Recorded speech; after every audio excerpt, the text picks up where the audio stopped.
റബ്ബിൻ്റെ വഴിയിലേക്ക്,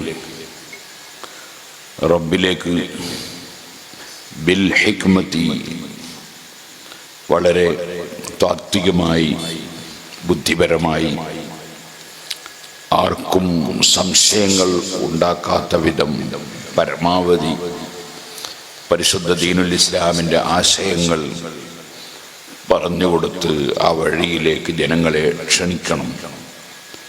വൽ മൗഇളത്തിൽ ഹസന, നല്ല ഉപദേശത്തിലൂടെ ജനങ്ങളെ സന്മാർഗത്തിലേക്ക്, അള്ളാഹുവിൻ്റെ വഴിയിലേക്ക് ക്ഷണിക്കണം.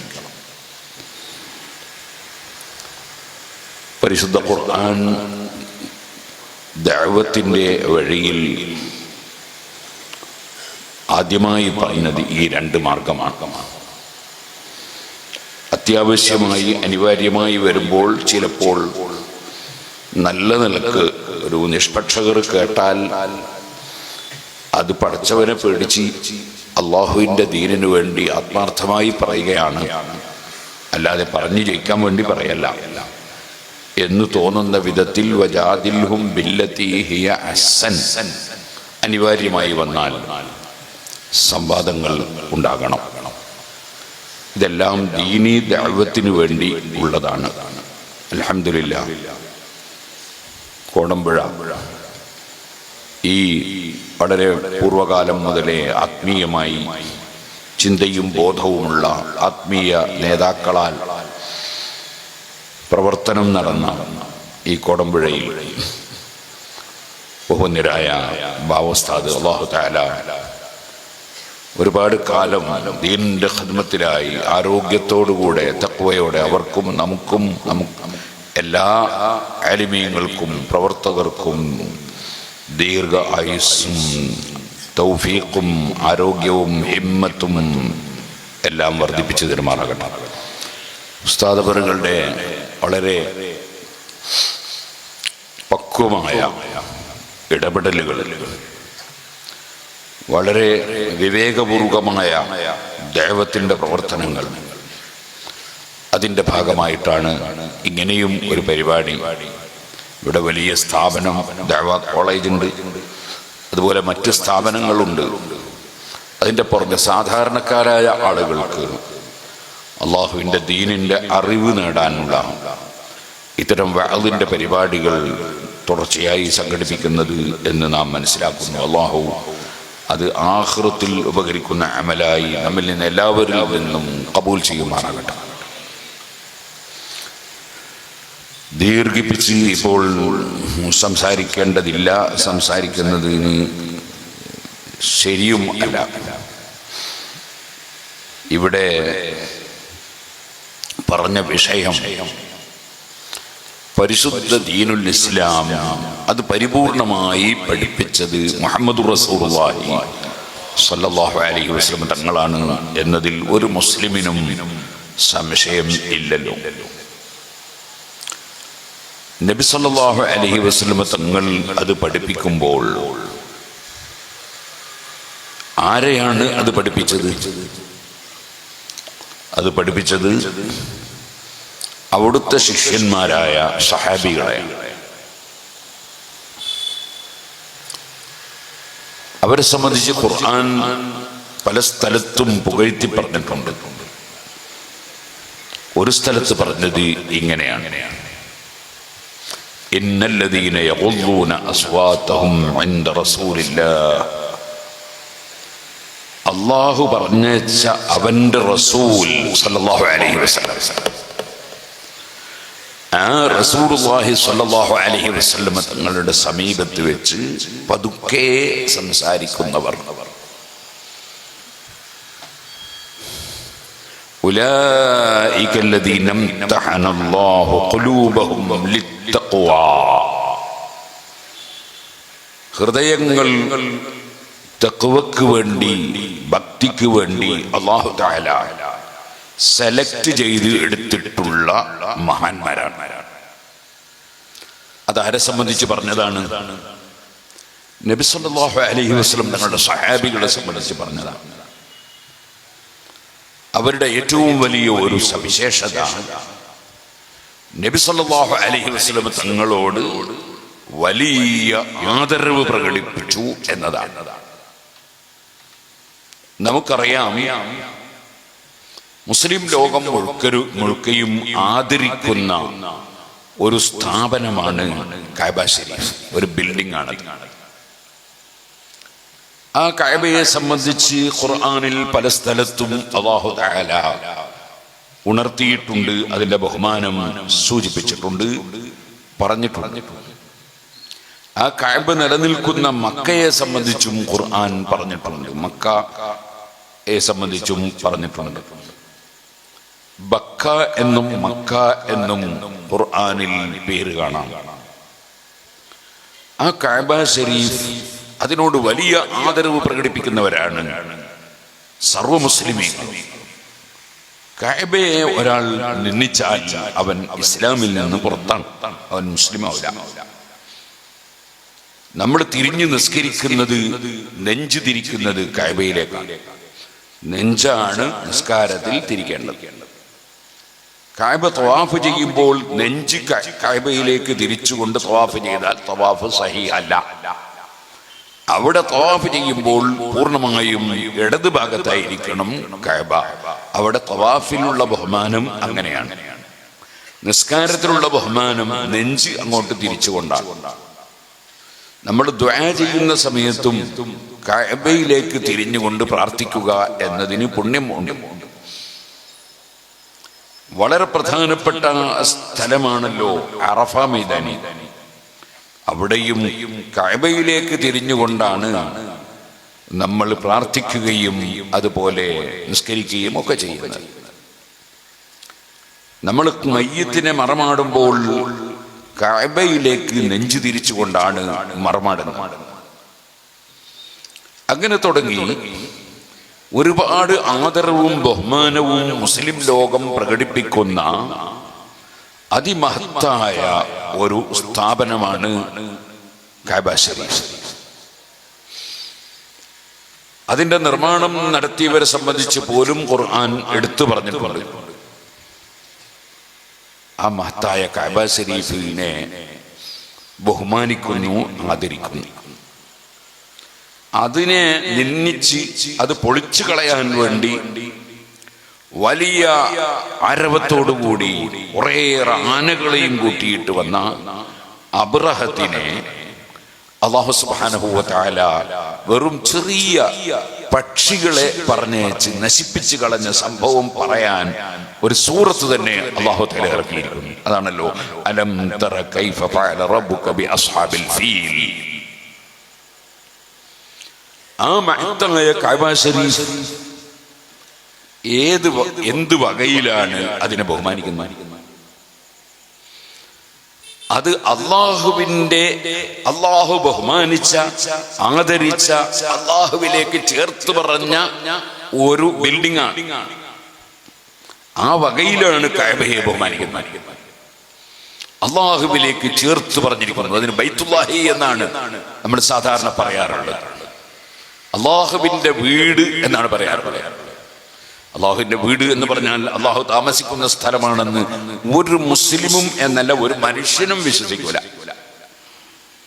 മറിച്ച് അതിനെ അള്ളാഹുവിലേക്ക് ചേർത്ത് പറഞ്ഞു. അള്ളാഹുവിന്റെ വീട് എന്ന നിലക്ക് അതിനെ അള്ളാഹുവിലേക്ക് ചേർത്ത് പറഞ്ഞു. അല്ലാതെ അള്ളാഹുവിടെ താമസിക്കുന്നൊന്നുമില്ല. അത് ഉറപ്പിന്നെയാണ്. അള്ളാഹുവിന്റെ സ്ഥലത്തിന്റെ ആവശ്യം ഇല്ലല്ലോ. അവൻ ഒരു സ്ഥലത്തും അല്ലല്ലോ. സ്ഥലങ്ങളൊക്കെ സൃഷ്ടിക്കുന്നതിന് മുമ്പ് അള്ളാഹു ഉണ്ടല്ലോ. അന്നും അള്ളാഹുവിന് സ്ഥലം ഇല്ല, ഇന്നും ഇല്ലല്ലോ. അള്ളാഹുവിന് മാറ്റം ഉണ്ടാവുന്നില്ലല്ലോ. മാറ്റമുണ്ടെങ്കിൽ പിന്നെ അവൻ സത്താവാകാൻ യോഗ്യനല്ലല്ലോ. നമ്മള് ചെറിയ കുട്ടികൾ അവര് ചെറിയ തസ്ബീഹ് മന്ദിഖ് മുതൽക്കേ പഠിച്ചു വരുന്ന സംഗതിയാണ് അൽ ആലമു മുതഗയ്യിറുൻ വകുല്ലു മുതഗയ്യിരിൻ ഹാദിസുൻ ഫൽ ആലമു ഹാദിസ്. പ്രപഞ്ചം അത് സൃഷ്ടിയാണ്, അത് പുതുതായി ഉണ്ടായതാണ്. അത് തുടക്കമില്ലാതെ ഉള്ള ഒരു സാധനം അല്ല. അതിനെന്താണ് തെളിവ്? പ്രപഞ്ചം മാറ്റം വന്നുകൊണ്ടിരിക്കുന്നു എന്നതാണ്. മാറ്റം വന്നുകൊണ്ടിരിക്കുന്ന ഒരു വസ്തു അത് സൃഷ്ടിയായിരിക്കും. അതിനാൽ പ്രപഞ്ചം സൃഷ്ടിയാണ്.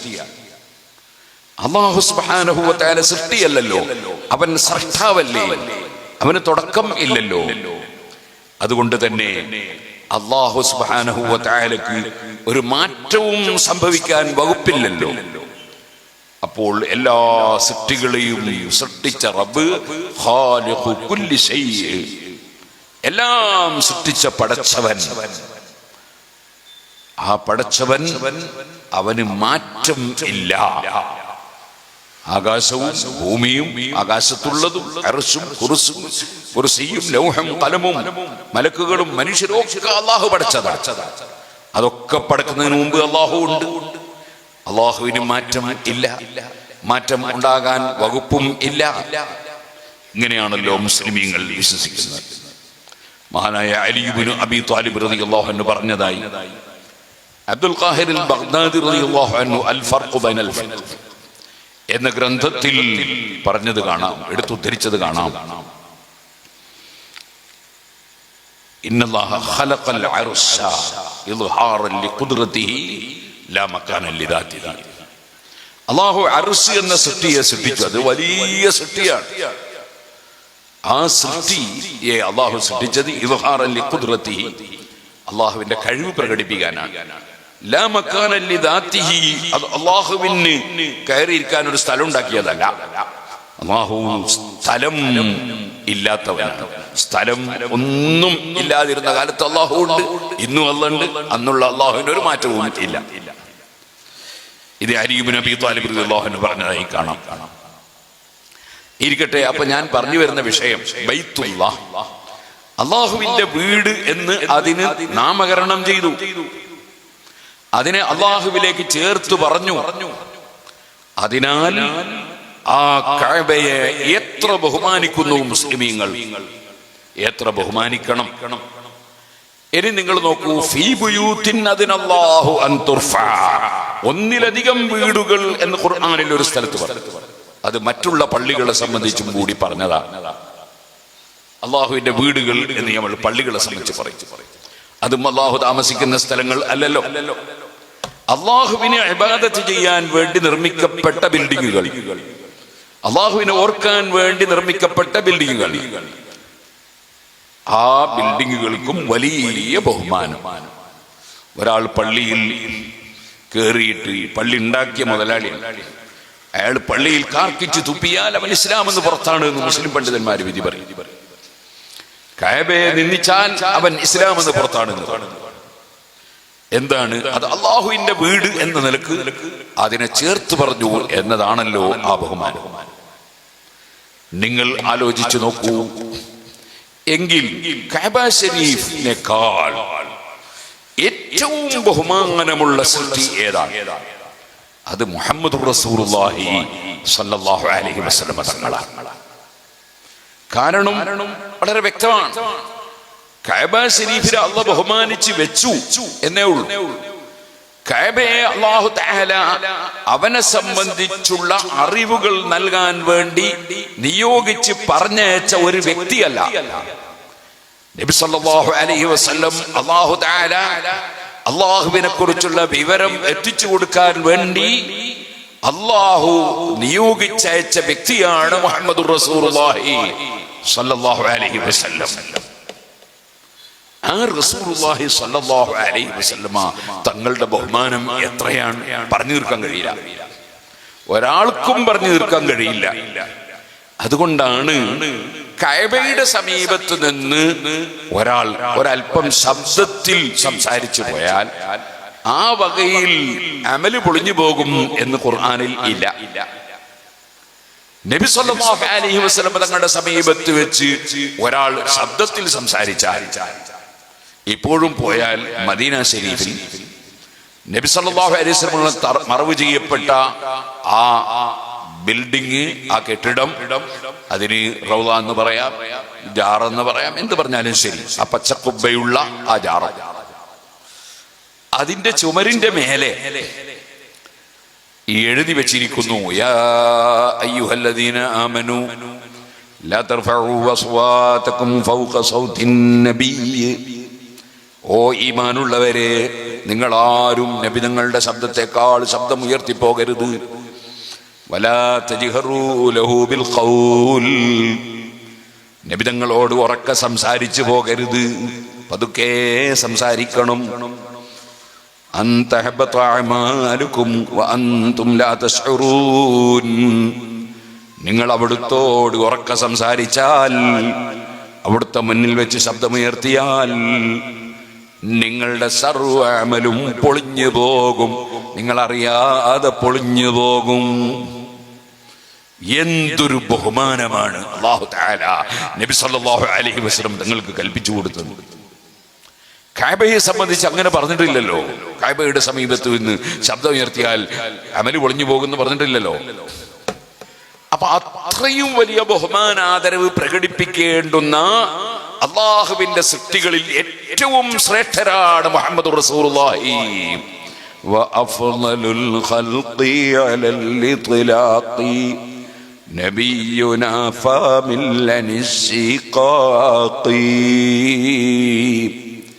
കഅബയുടെ നേരെ മേലെ ബൈത്തുൽ മഅമൂർ എന്ന ഒരു പള്ളിയുണ്ട് ആകാശത്ത്. ആ പള്ളിയിൽ ദിനേന 70,000 മലക്കുകൾ പ്രവേശിക്കുമെന്ന് ഇമാം ബുഖാരി റിപ്പോർട്ടിലെ ഹദീസിൽ ഉണ്ട്. ഒരു പ്രാവശ്യം കടന്ന മലക്കല്ല പിന്നീട് കടക്കുന്നത്, ഓരോ ദിവസവും പുതിയ 70,000 മലക്കുകൾ.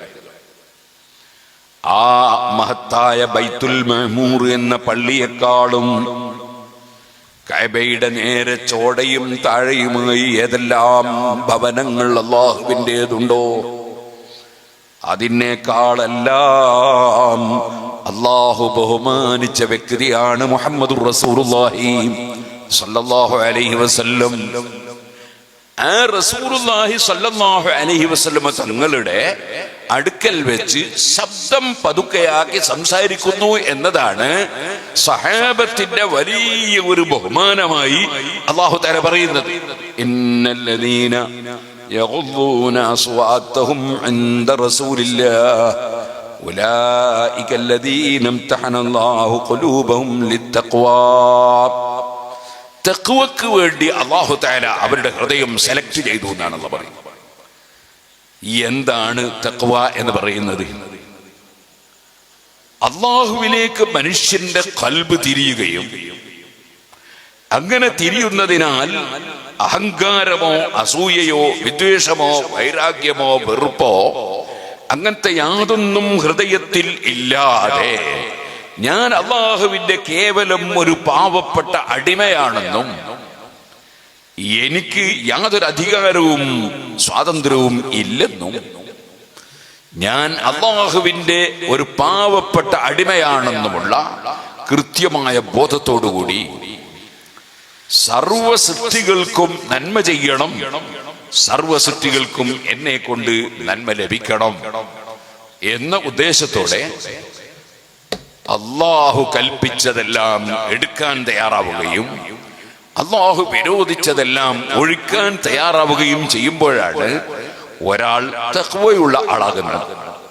അപ്പോൾ അതിന്റെ അടിത്തറ എവിടെയാണ്? അത്തഖ്വ ഹാഹുന, തഖ്വ ഇവിടെയാണ് എന്ന് നബി സല്ലല്ലാഹു അലൈഹി വസല്ലം ഹൃദയത്തിലേക്ക് ചൂണ്ടിയിട്ട് പറഞ്ഞു. ഹൃദയത്തിലാണ് തഖ്വയുടെ അടിത്തറ. അതാണ് നബി സല്ലല്ലാഹു അലൈഹി വസല്ലം സഹാബത്തിനെ സംബന്ധിച്ച് ഖുർആൻ പറഞ്ഞത്. ഇംതഹനല്ലാഹു ഖുലൂബഹും ലിത്തഖ്വാ. അവരുടെ ശരീരം നല്ല പറഞ്ഞു, അവരുടെ മനസ്സ് അല്ലാഹു തആല തഖ്വക്ക് വേണ്ടി സെലക്ട് ചെയ്തിരിക്കുന്നു. അവരാണ് സഹാബികൾ. നമ്മളിവിടെ സലഫുകൾ എന്ന് പറയുമ്പോൾ ആ സലഫുകൾ എന്ന് പറയുന്നതിൽ ഏറ്റവും പ്രഥമവും പ്രധാനവുമായും സലഫുകൾ ആരാണ്? അത് നബി സല്ലല്ലാഹു അലൈഹി വസല്ലമ തങ്ങളുടെ സഹാബികൾ ആണ് സലഫുകളിൽ ഏറ്റവും പ്രഥമ സ്ഥാനത്തുള്ളവർ. എല്ലാവരും എഴുന്നേറ്റ് നിന്ന് ഒരു സ്വലാത്ത് ചൊല്ലണം. സല്ലല്ലാഹു അലാ മുഹമ്മദ് സല്ലല്ലാഹു അലൈഹി വസല്ലം. എല്ലാവരും ഇരുന്നോളി. അഷ്റഫുൽ ഖൽഖ് സല്ലല്ലാഹു അലൈഹി വസല്ലം തങ്ങളോട് അതിരറ്റ ബഹുമാനമുള്ള സഹാബികളാണ് സലഫികളിൽ അഥവാ യഥാർത്ഥ സലഫുകളിൽ ഒന്നാമതായുള്ളത്. സലഫ്. ആ സഹാബത്തിന്റെ ശേഷം സഹാബത്തിനെ നേരിൽ കാണുകയും അവരിൽ നിന്ന് വിശ്വാസവും കർമ്മവും ആചാരവും പഠിക്കുകയും ചെയ്ത, അവരോട് കൃത്യമായി അവരെ ആദരിച്ച് ബഹുമാനിച്ച് പിന്തുടർന്നവർ, അവരാണ് സലഫുകളിൽ രണ്ടാമത്തെ ടീം എന്ന് പറയുന്നത്. മൂന്നാമത്തേത് ആ താബിഈങ്ങൾ എന്ന് പറയുന്ന കക്ഷികളെ കാണുകയും അവരുടെ അദബും ഗുരുത്വവും അനുസരണവും അവർ സഹാബത്തിന് നൽകിയ സ്ഥാനവുമൊക്കെ നേരിൽ കണ്ട് മനസ്സിലാക്കിയ തബഉ താബിഈങ്ങൾ. അങ്ങനെ അഷ്റഫുൽ ഖൽഖ് സല്ലല്ലാഹു അലൈഹി വസല്ലം ഒരു ഹദീസിൽ പഠിപ്പിച്ചു, ഖൈറുൽ ഖുറൂനി ഖർനി സുമ്മല്ലദീന യലൂനഹും സുമ്മല്ലദീന യലൂനഹും. ഏറ്റവും നല്ല നൂറ്റാണ്ടുകാർ, ഏറ്റവും നല്ല തലമുറ അത് എന്റെ തലമുറയിൽ ജീവിച്ചവരാണ്. അതിനോട് തൊട്ടടുത്തുള്ളവരുമാണ് ഈ മഹാന്മാർ. അവരെ സംബന്ധിച്ചാണ് നമ്മൾ പ്രഥമവും പ്രധാനവുമായി സലഫ് എന്ന് പറയുന്നത്. 3 നൂറ്റാണ്ടുകൾ നബി സല്ലല്ലാഹു അലൈഹി വസല്ലം തങ്ങളുടെ കാലഘട്ടം മുതൽ 3 നൂറ്റാണ്ടുകളിൽ ജീവിച്ച മഹാന്മാരായ മഹത്തുക്കൾ, അവരാണ് സലഫുകൾ. ആ സലഫുകൾ നബി സല്ലല്ലാഹു അലൈഹി വസല്ലമ തങ്ങൾക്ക് കൽപ്പിച്ച ബഹുമാനം എത്രയാണ്! സുബ്ഹാനല്ലാഹ്. റബീഅത്ത് ഇബ്നു കഅബ് അസ്ലമി റളിയല്ലാഹു അൻഹു ഒരു സഹാബിയാണ്, നബി തങ്ങൾക്ക് ഖിദ്മത്ത് എടുക്കുന്ന സഹാബിയാണ്. മഹാനവറുകൾക്ക് വല്ലാത്തൊരു ആഗ്രഹം നബി തങ്ങളുടെ കൂടെ സ്വർഗത്തിൽ ഒരുമിച്ച് കൂടണം. അതിന് മഹാനായ റബീഅത്ത് ഇബ്നു കഅബ് അസ്ലമി തങ്ങൾ റസൂൽ സല്ലല്ലാഹു അലൈഹി വസല്ലം തങ്ങളോട് പറയുകയാണ്, അസ്അലുക മുറാഫഖതക ഫിൽ ജന്ന.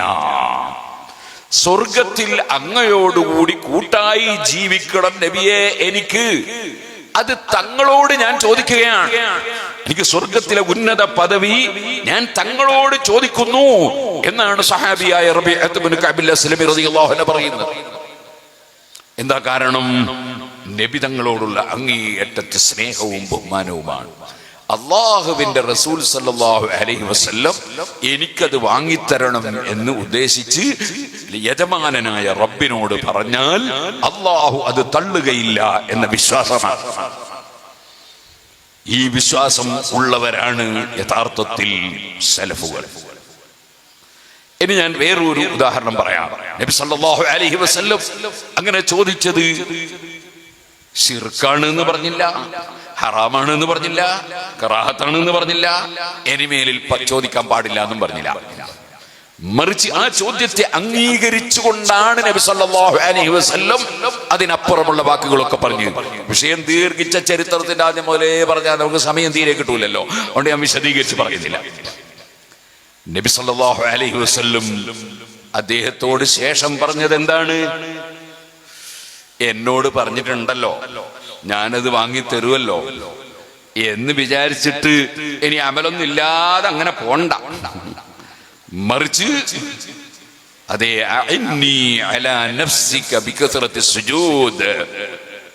ഞാനത് നിങ്ങൾക്ക് വാങ്ങിത്തരാം, പക്ഷേ എന്നോടൊന്ന് സഹകരിക്കണം. അതെങ്ങനെ?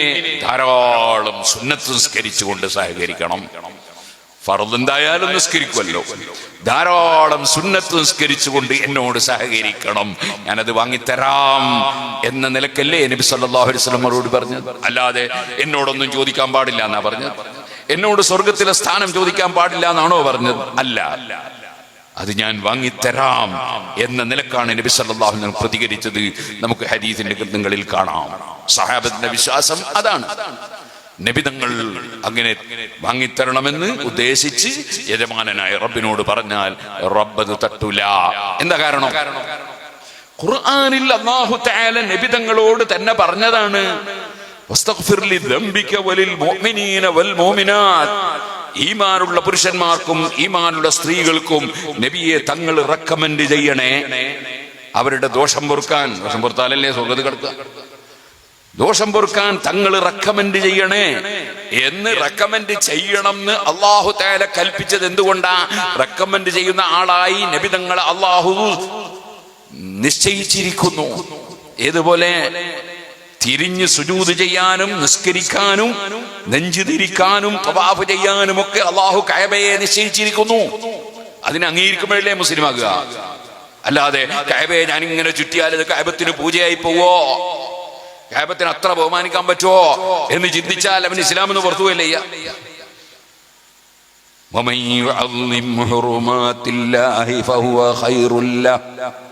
അള്ളാഹു ബഹുമാനിച്ചതിനെ ഒരാള് ബഹുമാനിച്ചാൽ അത് അദ്ദേഹത്തിന് ഗുണമാണ്, ഖൈറാണ്. അത് പരാജയത്തിന്റെ വഴിയല്ല, വിജയത്തിന്റെ വഴിയാണെന്ന് ഖുർആൻ. കഅബയെ ബഹുമാനിക്കുന്നത് അല്ലാഹുവിന്റെ അടുക്കൽ വലിയ പുണ്യമുള്ള അമലാണ്. ഇനി വേറൊരായത്തിൽ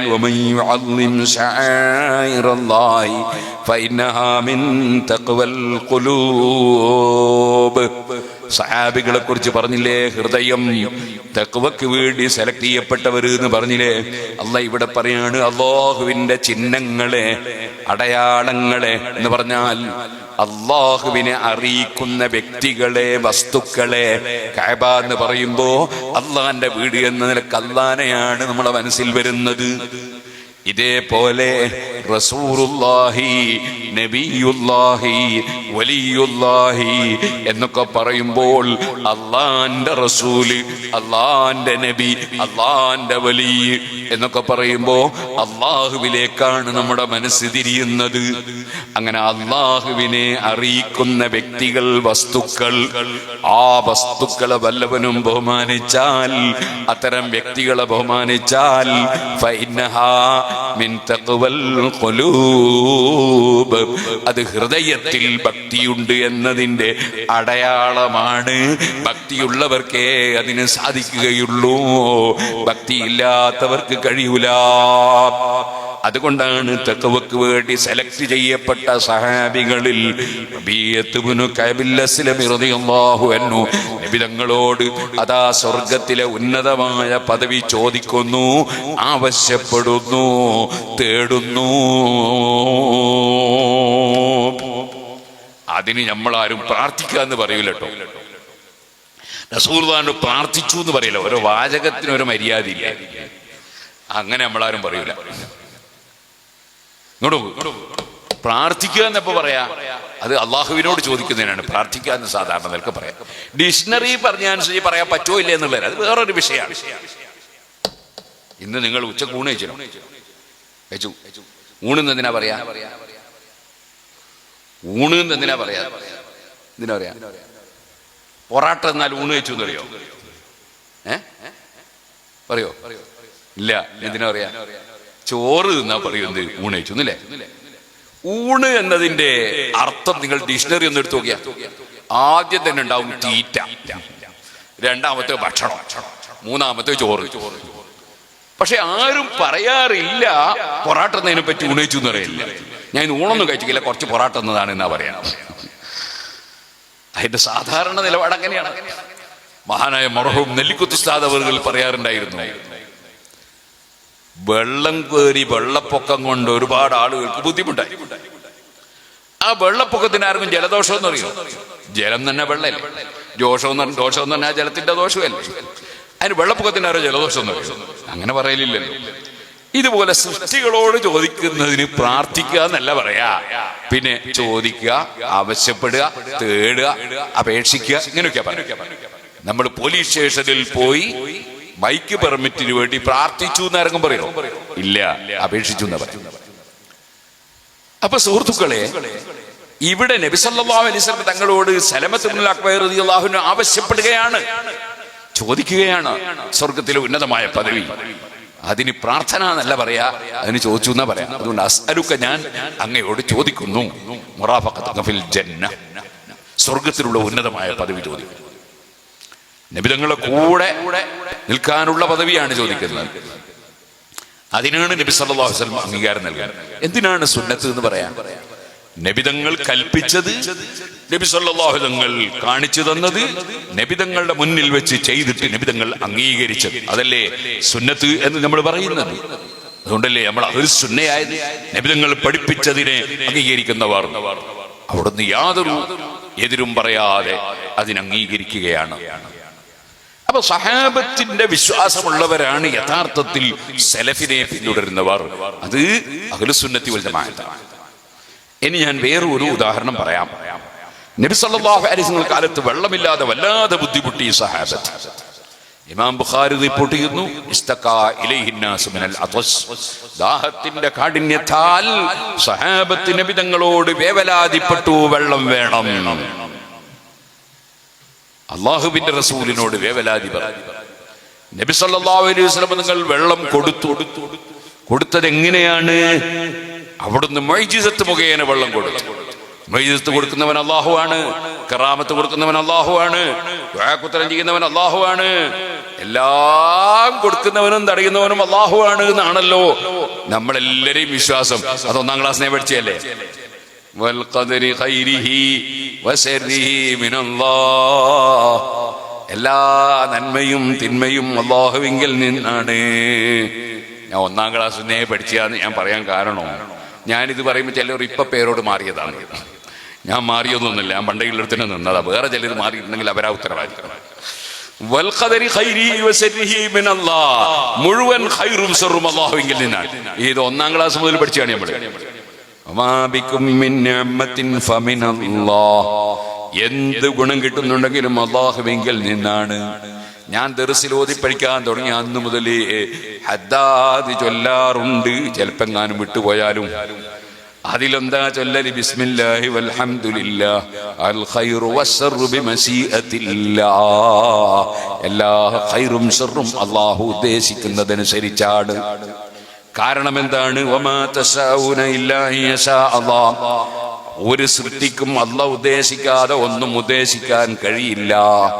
അപ്പൊ ഹബീബ് നബി സല്ലല്ലാഹു അലൈഹി വസല്ലം തങ്ങളടക്കമുള്ള ഏത് സൃഷ്ടികൾക്കും അല്ലാഹു ഉദ്ദേശിക്കാതെ ഒരു കാര്യം ഉദ്ദേശിക്കാൻ കഴിയില്ല. അല്ലാഹു ഉദ്ദേശിച്ചാലേ നമുക്ക് ഉദ്ദേശിക്കാൻ കഴിയൂ.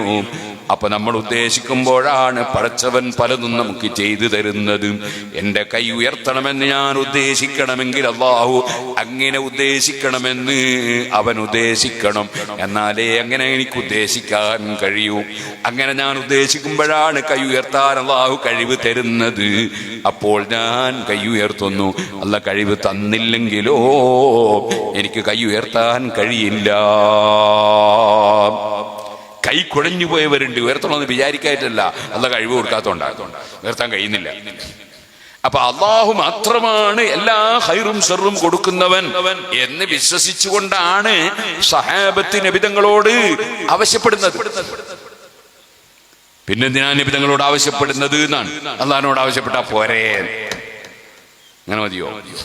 അല്ലാഹു തആല ഉപകാരത്തിന് വേണ്ടി സൃഷ്ടിച്ച സൃഷ്ടികളുടെ ഉപകാരം എടുക്കുക എന്നത് അല്ലാഹ് നമുക്ക് നിശ്ചയിച്ചു തന്ന ഒരു മാർഗമല്ലേ അത്?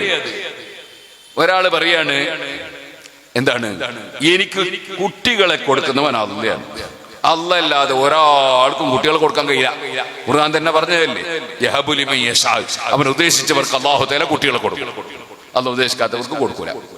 നല്ല ഒരു ഡോക്ടർ അയാളെ മരുന്ന് കുടിച്ചിട്ട് ഒരുപാട് ആൾക്ക് കുട്ടികളുണ്ടായി. പക്ഷെ അയാൾ കല്യാണം കഴിച്ചിട്ട് 7 കൊല്ലം ഇതേ കുട്ടികളില്ല. കാരണം അല്ലാഹു ഉദ്ദേശിച്ചിട്ടില്ല, അതുകൊണ്ട് കിട്ടിയിട്ടില്ല. അല്ലാഹു ഉദ്ദേശിക്കാതെ കൊടുക്കാതെ ഒരാൾക്കും ഒന്നും കിട്ടൂലല്ലോ. എന്നാൽ അതിന്റെ പേരിൽ ഇനി ആ ഡോക്ടറെടുത്ത് പോണ്ടാന്നാ, മരുന്ന് വാങ്ങണ്ടാന്നാ എന്നല്ല. അല്ലാഹു തആല നിശ്ചയിച്ച മാർഗമാണ് മരുന്ന് കുടിക്കലും ഡോക്ടറെ കാണലൊക്കെ. അത് അവലംബിക്കണം. ഇനി ഒരാള്, ഈസാ നബി അലൈഹി ഇസ്ലാം ജനിച്ചത് എങ്ങനെയാ? ഭർത്താവില്ലാണ്ട് മറിയം ബീവി റളിയല്ലാഹു അൻഹ പ്രസവിച്ചതാണ് ഈസാ നബി. അപ്പൊ അല്ലാഹു തആലക്ക് ഒരു കുട്ടീനെ കൊടുക്കണമെങ്കിൽ ഭർത്താവ് വേണമെന്നുണ്ടോ? ഇല്ലാന്ന് ഉറപ്പല്ലേ? ഖുർആൻ വിശ്വസിക്കുന്നില്ല നമ്മള്? മറിയം ബീവി പ്രസവിച്ചത് ഭർത്താവില്ലാതെ അല്ലേ? ഇപ്പൊ ഒരാള് പറയണേ, എനിക്ക് ഉസ്താദെ മക്കളില്ല, നിങ്ങൾ ദ്വാരക്കണേ, എനിക്ക് മക്കളുണ്ടായെന്ന് പറഞ്ഞാൽ തെറ്റാണോ? അല്ല. എന്നാൽ അദ്ദേഹത്തോട് പറഞ്ഞു, അത് ശരി, നിങ്ങൾക്ക് കുട്ടികളില്ല? ഇല്ല. കല്യാണം കഴിച്ചിട്ട് എത്ര കൊല്ലായി? ഞാൻ കല്യാണം കഴിച്ചിട്ടില്ല. അതെന്തേ? കല്യാണം കഴിക്കണോ പടച്ചവന് മക്കളെ തരാൻ? പടച്ചവന് കല്യാണം കഴിക്കാതെ തന്നെ മക്കളെ തന്നൂടെ? എങ്ങനെയാണ് ഈസാ നബി അലൈഹി സ്വലാം ജനിച്ചതെന്ന് അയാളെ ചോദ്യം. അങ്ങനെയാണോ? വിവാഹം കഴിക്കണം, അപ്പോഴാണ് മക്കൾ അല്ലാഹു തആല തരും. എന്നിട്ട് വേണം അല്ലാഹുവിനോട് ദ്വാരക്കാൻ. അതൊരു കാരണമാണ്. നിമിത്തങ്ങളുമായി ബന്ധപ്പെടും.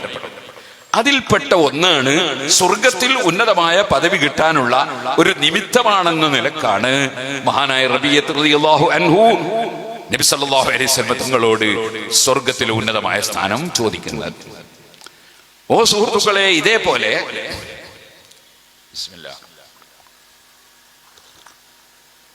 നമ്മളെ തുറാബ് തങ്ങൾ വരുന്നത്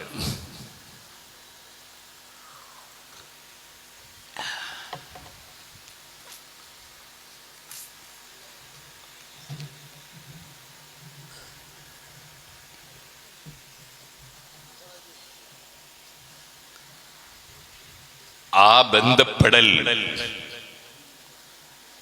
അത് നബിതങ്ങളോടുള്ള ബഹുമാനമാണ്, നബിതങ്ങളോടുള്ള ആദരവാണ്. നബി സല്ലല്ലാഹു അലൈഹി വസല്ലമ തങ്ങൾക്ക് അല്ലാഹു തആല അല്ലാഹുവിന്റെ റസൂലായി തെരഞ്ഞെടുത്തിട്ടുണ്ട്, അല്ലാഹ് പറഞ്ഞയച്ച ആളാണ് എന്ന ആദരവാണ്.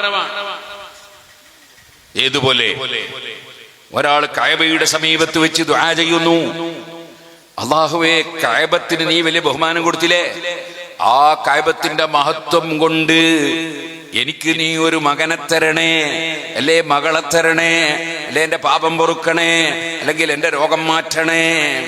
ഇത് കഅബത്തെ പൂജിക്കല, കഅബത്തെ ബഹുമാനിക്കല. കഅബയുടെ ബഹുമാനം മുന്നിൽ വെച്ചുകൊണ്ട് അള്ളാഹുവിനോട് ചോദിക്കാൻ, ഇതിനല്ലേ തവസ്സുൽ എന്ന് പറയുന്നത്. ആ കഅബയേക്കാൾ ബഹുമാനമുള്ള ആളല്ലേ മുഹമ്മദ് റസൂലുള്ളാഹി. ആ റസൂലുള്ളാഹിനെ മുൻനിർത്തിയിട്ട് ഉമർ ഇബ്നു ഖത്താബ് റളിയല്ലാഹു അൻഹു പറഞ്ഞതുപോലെ ഇന്നാ കുന്നാ നതവസ്സലു ബിനബിയിക, നിന്റെ നബിയെ അടയാളനാക്കി നിന്നോട് ഞങ്ങൾ ചോദിക്കാറുണ്ട് അല്ലാ, നീ മഴ തരാറുണ്ട് അല്ലാ.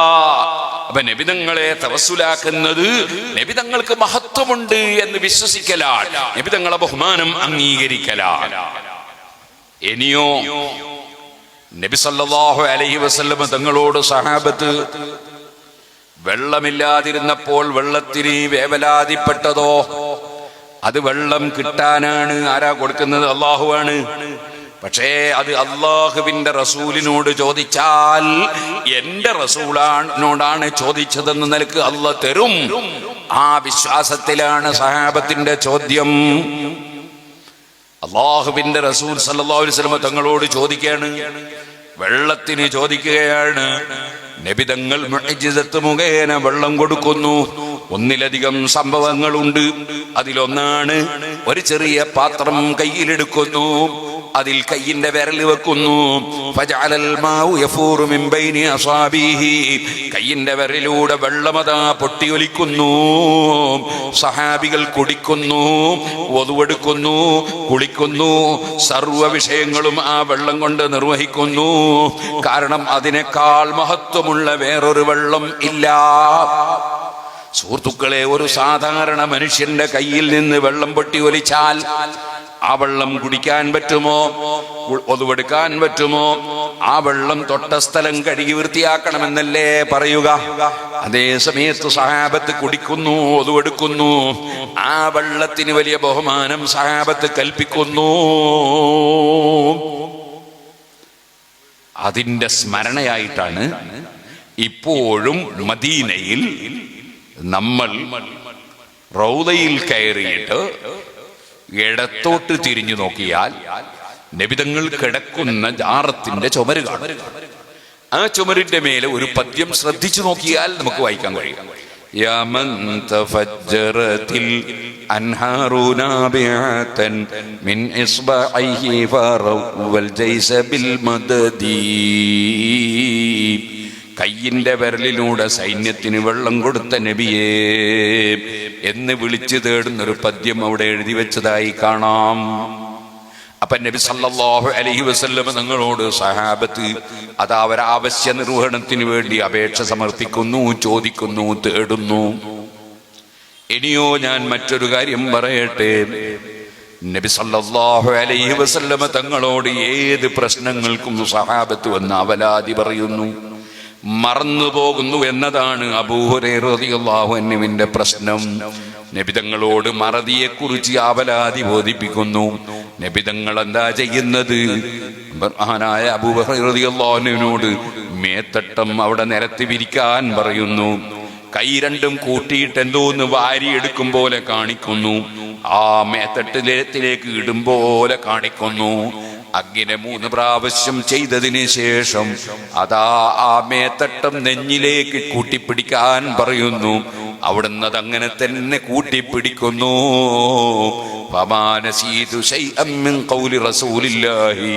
പിന്നെ ഞാൻ അള്ളാന്റെ റസൂലിന്റെ ഒരു വാക്കും പിന്നെ മറന്നു പോയിട്ടില്ല.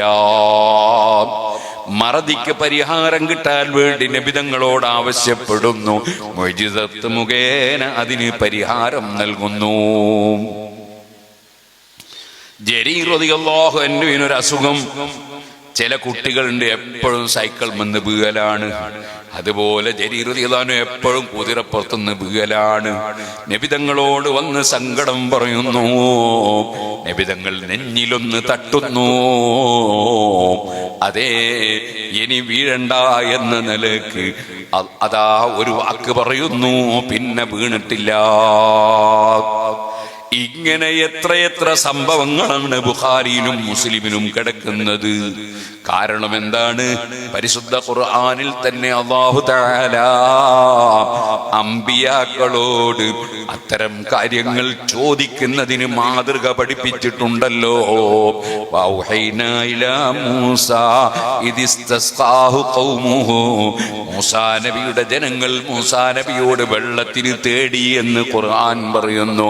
അപ്പോൾ മൂസാ നബി എന്ത് ചെയ്തു? മൂസാ നബിയോട് തേടിയത് എന്തിനാണ്? അതേ, മൂസാ നബി പടച്ചവനിൽ നിന്ന് വാങ്ങിച്ചു കൊടുക്കാനാണ്. അതുകൊണ്ട് ഖുർആനിൽ മറ്റൊരു സ്ഥലത്ത് അല്ലാഹു പറയുന്നു, മൂസാ നബി അല്ലാഹുവിനോട് അതേ അവിടുത്തെ ആളുകൾക്ക് വേണ്ടി വെള്ളം തേടിയപ്പോൾ മൂസാ നബിയോട് ജനങ്ങൾ തേടുന്നു, മൂസാ നബി അല്ലാഹുവിനോട് തേടുന്നു. അല്ലാഹു പറയുന്നു, അനിദ്രിബ്യസാക്കൽ ഹജർ, മുഅ്ജിസത്ത് മുഖേന വെള്ളം കൊടുത്തോ, നിങ്ങളെ കയ്യിലുള്ള വടി കൊണ്ട് പാറക്കൊരടി കൊടുത്തോ മൂസാ നബിയെ. ഫംബജസത് മിൻഹു 12 ഐന, 12 തോടുകൾ പൊട്ടി ഒലിക്കുന്നു. അവിടെ അവർക്ക് വെള്ളം കിട്ടുന്നു. അവർ തേടിയത് ആരോടാണ്? മൂസാ നബിയോടാണ്. മൂസാ നബി തേടിയത് അല്ലാഹുവിനോടാണ്. മൂസാ നബി പറഞ്ഞു, മധ്യവർത്തി വേണ്ട, ഡയറക്റ്റ് നിങ്ങൾ തേടിയാൽ മതി എന്ന് പറഞ്ഞു. ഇല്ല, മൂസാ നബി അത് ഏറ്റെടുത്തുകൊണ്ട് ഇടപെടുകയാണ്. അതേ, അല്ലാഹുവിനോട് തേടുകയാണ്. രണ്ടും ഖുർആനല്ലേ. ആ ഖുർആൻ പഠിച്ച സഹാബത്ത് വെള്ളം കിട്ടാതിരിക്കുമ്പോൾ അവർ അതാ റസൂലുള്ളാഹിനോട് തേടുന്നു. ഇനി നിങ്ങൾ ഖുർആൻ നോക്കൂ സുഹൃത്തുക്കളെ. പരിശുദ്ധ ഖുർആനിൽ ഒരു സ്ഥലത്ത് അല്ലാഹു പറയുന്നു, വലൗ അന്നഹും യളമു അൻഫുസഹും ജാഊക, തെറ്റ് ചെയ്തു പോയവർ തങ്ങളുടെ സമീപത്ത് വരട്ടെ. ആരാ തെറ്റ് ചെയ്യാത്തവർ? നമുക്ക് ആർക്കെങ്കിലും പറയാൻ കഴിയോ ഞാനൊരു തെറ്റും ചെയ്തിട്ടില്ലെന്ന്? ഈ പാവപ്പെട്ട എനിക്കൊരിക്കലും പറയാൻ കഴിയില്ല. ഞാൻ അറിഞ്ഞും അറിയാതെയും ഒരുപാട് തെറ്റ് ചെയ്തു പോയിട്ടുണ്ടാകാം. നമ്മുടെ റബ്ബ് നമുക്കത് മാപ്പ് നൽകുമാറാകട്ടെ. ആ തെറ്റ് പുറത്തു കിട്ടാനുള്ള മാർഗം അല്ലാഹു പറയാണ്. അതെ, ഈ ആയത്തിന്റെ തഫ്സീറിൽ ഇബ്നു കസീർ രേഖപ്പെടുത്തിയില്ലേ, യുർസിദു തആല, അല്ലാഹു നിർദ്ദേശം കൊടുക്കുന്നു. തെറ്റ് ചെയ്തു പോയവർക്ക് നിർദ്ദേശം കൊടുക്കുന്നു. എന്താണ്? ജാഊ, നബിയുടെ സമീപത്ത് വരട്ടെ, നബിയുടെ സമീപത്ത് വരട്ടെ. കാരണം ആരോടാ തെറ്റ് ചെയ്തത്? പടച്ചവനോടാണ്. പടച്ചവനോട് തെറ്റ് ചെയ്തത് പുറത്തു കിട്ടാൻ അല്ലാഹു പറയുന്നു നബിതങ്ങളെ സമീപത്ത് വരട്ടെ. എന്തേ കാരണം? നബിതങ്ങളുടെ ഹദ്റത്ത്, നബിതങ്ങളുടെ സദസ്സ്, നബിതങ്ങളുടെ സന്നിധി അത് മറ്റുള്ളവരുടെ സന്നിധി പോലെ അല്ല. അവിടെ വലിയ ബറക്കത്തുണ്ട്, അവിടെ വലിയ മഹത്വമുണ്ട്. അതുകൊണ്ട് അല്ലാഹു പറയുന്നു ജാഊക്ക്, തങ്ങളടുക്കൽ വരട്ടെ. ആര് തെറ്റ് ചെയ്തു പോയവര് വരട്ടെ.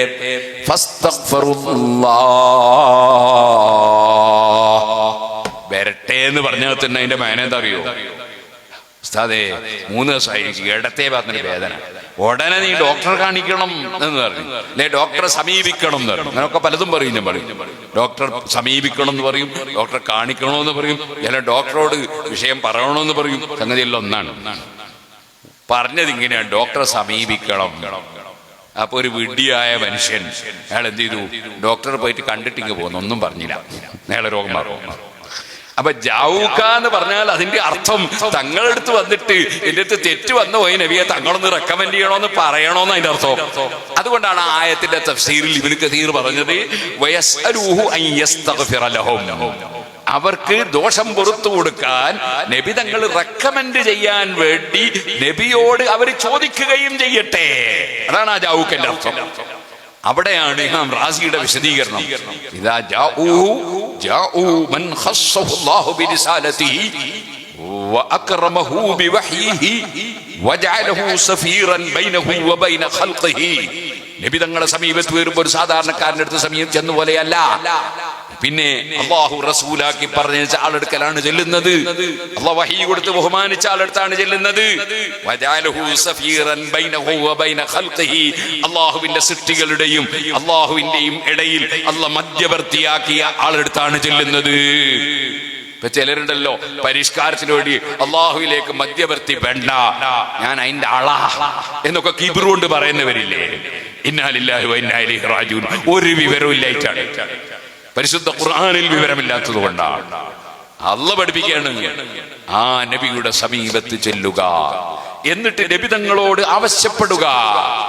വസ്തഗ്ഫറ ലഹുമുർ റസൂൽ, എന്നിട്ട് അല്ലാഹുവിന്റെ റസൂൽ അവർക്ക് റെക്കമെൻഡ് ചെയ്യുകയും ഉണ്ടായാൽ, നേരത്തെ നമ്മൾ പറഞ്ഞില്ലേ ഖുർആനിലെ ആയത്ത് വസ്തഗ്ഫിർ ലിദംബിക വലിൽ മുഅ്മിനീന വൽ മുഅ്മിനാത്ത്, ഈമാനുള്ളവർക്ക് റെക്കമെൻഡ് ചെയ്യണമെന്ന് റസൂലുള്ളാഹിക്ക് അല്ലാഹുവിന്റെ നിർദ്ദേശമുണ്ട്, മധ്യവർത്തി ആകണമെന്ന് നിർദ്ദേശമുണ്ട്. ആ മധ്യവർത്തിയായി നബിതങ്ങൾ അവർക്ക് വേണ്ടി ദോഷം പൊറുക്കാൻ ആവശ്യപ്പെടുകയും ചെയ്താൽ അല്ലാഹു പറയുന്നില്ല വജദുല്ലാഹ തവ്വാബർ റഹീമ, അവർ തെറ്റ് ചെയ്തവർക്ക് അല്ലാഹു പുറത്തു കൊടുക്കുമെന്ന് ഖുർആൻ. ഓ സുഹൃത്തുക്കളെ, അപ്പൊ നബിതങ്ങളെ മധ്യവർത്തിയായി ഖൈറിന്റെ നിമിത്തമായി എല്ലാ ഖൈറും കിട്ടാൻ ദോഷം പൊറുക്കാൻ വരെ പടച്ചവനോട് ചെയ്ത തെറ്റ് അല്ലല്ലാതെ പൊറുക്കുന്നവരില്ലെന്ന് ഉറപ്പല്ലേ. പക്ഷെ ആ പൊറുക്കുന്ന റബ്ബ് പൊറുക്കാൻ അല്ല വെച്ച മാർഗമാണ് നബിതങ്ങളോട് റെക്കമെൻഡിന് ആവശ്യപ്പെടുക, നബിതങ്ങളെ സമീപത്ത് ചെല്ലുക. ഇത് അല്ല വെച്ച നിമിത്തമാണ്, ഞാൻ ഉണ്ടാക്കിയതല്ല, ഏതെങ്കിലും മുസ്ലിം പണ്ഡിതന്മാരുണ്ടാക്കിയ ല്ല. അതുകൊണ്ടാണ് ഇമാം മാലിക് റളിയല്ലാഹു അൻഹു അബൂ ജഅഫറിൽ മൻസൂർ എന്ന് പറയുന്ന ഗവർണർ നബിതങ്ങളുടെ സമീപത്ത് നിന്ന് അല്ലാഹുവിന്റെ റസൂലിന്റെ വഫാത്ത് കഴിഞ്ഞ് സഹാബത്തിന്റെ കാലം കഴിഞ്ഞ് അതേ മാലിക് ഇമാമിന്റെ കാലമായപ്പോ അവിടുന്ന് അബൂ ജഅഫറിൽ മൻസൂർ എന്ന ഗവർണർ അല്പം ശബ്ദത്തിൽ സംസാരിച്ചു. അങ്ങനെയുണ്ട് ചിലര് പള്ളിക്കാരനോരായ പള്ളിന്ന് ഉറക്കെ പറയാന്നൊരു തോന്നല് ഇല്ലേ. പള്ളിയിൽ നിന്ന് ആരും ഉറക്കം സംസാരിക്കരുത്, കാരണം ഒരായാലും ഇല്ല, പള്ളി ഉണ്ടാക്കിയ ആളായാലും പള്ളിനോട് ബഹുമാനിക്കും. ഇതുപോലെ ഹബീബ് നബി തങ്ങളെ സമീപത്ത് വെച്ച് ഗവർണർ അല്പം ശബ്ദത്തിൽ സംസാരിച്ചു. അപ്പോൾ മാലിക് ഇമാം റളിയല്ലാഹു അൻഹു എന്ത് പറഞ്ഞു? ഏത് കാരണവരായാലും ഏത് ഭരണാധികാരി ആയാലും ആലിമീങ്ങൾക്ക് പറയാതിരിക്കാൻ പറ്റൂലല്ലോ. മാലിക് ഇമാം റളിയല്ലാഹു അൻഹു പറഞ്ഞു, ശബ്ദം പതുക്കെയാക്കൂ ഗവർണറെ, കാരണം അല്ലാഹു തആല നബിതങ്ങളുടെ സമീപത്ത് നിന്ന് ശബ്ദം പതുക്കെയാക്കുന്നവരെ മദ്ഹ് ചെയ്തിട്ടുണ്ട്, അതേ ശബ്ദം ഉയർത്തുന്നവരെ അല്ലാഹു തആല ആക്ഷേപിച്ചിട്ടുമുണ്ട്. അതുകൊണ്ട് ശബ്ദം പതുക്കെയാക്കൂ ഗവർണറെ. അബൂ ജഅഫർ, അപ്പോൾ ആ ഭരണാധികാരി മാലിക് ഇമാമിന്റെ വാക്കിന് വിധേയപ്പെടുകയാണ്, അച്ചടക്കം കാണിക്കുകയാണ്. എന്നിട്ട് ചോദിച്ചൊരു ചോദ്യമാണ്, അസ്തഖ്ബിലുൽ ഖിബ്ലത ഔ അസ്തഖ്ബിലു റസൂലല്ലാഹ്, ഞാൻ ഖിബ്ലക്ക് തിരിഞ്ഞിട്ട് ദുആക്കണോ അല്ല റസൂലുള്ളാഹിനെ കൊള്ള തിരിഞ്ഞിട്ട് ദുആ ചെയ്യണോ എന്നാണ് ചോദിക്കുന്നത്. മഹാനായ മാലിക് ഇമാം മറുപടി പറയാണ്, ബലിസ്തഖ്ബിൽഹു വസ്തശ്ഫീ ബിഹി, നിങ്ങൾ റസൂലുള്ളാഹിനെ കൊള്ള തിരിഞ്ഞു നിന്നോ, നബി തങ്ങളോട് ശഫാഅത്ത് തേടിക്കോ. ഖാല തആല, അത് മാലിക് ഇമാമാകുന്ന എന്റെ വകയെ പറയല്ല. ഖാല തആല, അല്ലാഹു ഖുർആനിൽ പറഞ്ഞതാണത്. വലൗ അന്നഹും യളമൂ അൻഫുസഹും എന്ന ആയത്ത് ഓതി കൊടുക്കുകയാണ്. സുഹൃത്തുക്കളെ, സഹാബത്തിന്റെ ശേഷം ആ സഹാബത്തിൽ നിന്ന് ദീന് പഠിച്ച ആളുകൾ താബിഈങ്ങൾ, ആ താബിഈകളിൽ നിന്ന് ഈ ദീന് പഠിച്ച ഇമാം മാലിക് റളിയല്ലാഹു അൻഹു, ആ മാലിക് ഇമാം സലഫിൽപ്പെട്ട ആളാണ്. 3 നൂറ്റാണ്ടിൽ ജീവിച്ച ആളാണ്. ബുഖാരി ഇമാമിന്റെ ഉസ്താദിന്റെ ഉസ്താദാണ്. ഷാഫി ഇമാമിന്റെ ഉസ്താദാണ്. ആ മാലിക് ഇമാം റളിയല്ലാഹു അൻഹു നബി തങ്ങളോട് റെക്കമെൻഡ് തേടാൻ ആവശ്യപ്പെടുന്നു. ഇമാം ഖാദി ഇയാദ് റളിയല്ലാഹു അൻഹു കിതാബ് ശിഫയിൽ രേഖപ്പെടുത്തിയത് കാണാം. അപ്പൊ സലഫിന്റെ പതിവെന്താണ്? സലഫിന്റെ പതിവ് നബി സല്ലല്ലാഹു അലൈഹി വസല്ലം തങ്ങളോട് റെക്കമെൻഡ് തേടലാണ്. റസൂലുള്ളാഹിനെ ഇടയാടനാക്കി ചോദിക്കലാണ്. നബി തങ്ങളോട് വേവലാതിപ്പെടലാണ്. സുബ്ഹാനല്ലാഹ്. ഇനി നിങ്ങൾ നോക്കൂ, ഉമർ ഇബ്നുൽ ഖത്താബ് റളിയല്ലാഹു അൻഹുവിന്റെ കാലത്ത് മഴയില്ലാതെ ബുദ്ധിമുട്ടിയപ്പോ ഒരാൾ റസൂലുള്ളാഹിന്റെ ഖബറിങ്കിൽ പോവുകയാണ്. ഇമാം ബുഖാരിയുടെ ഉസ്താദായ അതേ ഇബ്നു അബീ ശൈബ റളിയല്ലാഹു അൻഹു അവിടുത്തെ മുസന്നഫിൽ സഹീഹായ പരമ്പരയിൽ റിപ്പോർട്ട് ചെയ്യുന്ന ഹദീസാണ്. ആ പരമ്പര സഹീഹല്ലെന്ന് പറയാൻ ഒരാൾക്കും സാധ്യമല്ല. ഇബ്നു ഹജറുൽ അസ്ഖലാനി തങ്ങളും അതുപോലെ തന്നെ അതാ ഇബ്നു കസീറും സർവ്വ ഇമാമികളും അത് സഹീഹാണെന്നല്ലേ പ്രഖ്യാപിച്ചത്. എന്താ ചെയ്തത്? നബി തങ്ങളെ ഖബറിന്റെ സമീപത്ത് എന്നിട്ട് റസൂലുള്ളാഹിനെ വിളിക്കുന്നു. ഇന്ന ഉമ്മത്തക ഖദ് ഹലകൂ, തങ്ങളുടെ ഉമ്മത്ത് നശിച്ചു പോയി നബിയെ, വെള്ളമില്ല, വരൾച്ചയാണ്. അതുകൊണ്ട് ഇസ്തസ്ഖിലി ഉമ്മത്തിക യാ റസൂലല്ലാഹ്, ഇസ്തസ്ഖിലി ഉമ്മത്തിക, അല്ലാഹുവിന്റെ റസൂലേ, ഉമ്മത്തിന് വെള്ളം വാങ്ങിത്തരണേ, മഴ വാങ്ങിത്തരണേ. മഴ കൊടുക്കുന്നവൻ അല്ലാഹയാണ്, വെള്ളം കൊടുക്കുന്നവൻ അല്ലാഹയാണ്. അത് വാങ്ങിക്കൊടുക്കാൻ ഇടപെടാൻ നബി തങ്ങളോട് ആവശ്യപ്പെടുകയാണ്. സുബ്ഹാനല്ലാഹ്. അല്ലാഹുവിന്റെ റസൂൽ സല്ലല്ലാഹു അലൈഹി വസല്ലമ തങ്ങളോട് ചോദിച്ച ഈ കാലം ഏതാണ്? ഉമർ ഇബ്നുൽ ഖത്താബ് ഭരിക്കുന്ന കാലമാണ്, സലഫ് ജീവിക്കുന്ന കാലമാണ്. സലഫികളിൽപ്പെട്ട അഥവാ യഥാർത്ഥ സലഫ്, ആ സലഫിൽപ്പെട്ട ആളാണ് പോയി ചോദിക്കുന്നത്. അതേ, അദ്ദേഹം അത് കഴിഞ്ഞ് അവിടുന്ന് സ്വപ്നം കാണുകയാണ്. നബിതങ്ങളെ സ്വപ്നം കണ്ടാൽ അത് നബിതങ്ങൾ തന്നെയാണ്, സംശയമില്ല. ഇമാം ബുഖാരി റിപ്പോർട്ട് ചെയ്ത ഹദീസാണ്. എന്നെ ആരെങ്കിലും സ്വപ്നം കണ്ടാൽ അത് ഞാൻ തന്നെയാണ്. അത് ബുഖാരിയിലെ ഹദീസാ. അതിനൊരു മുസ്ലിം പണ്ഡിതനും തള്ളൂല.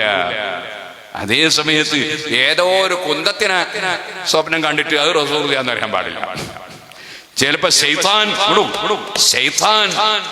ശൈത്താൻ ഒരിക്കലും റസൂലുള്ളാഹിന്റെ രൂപപ്പെടാൻ കഴിയില്ല.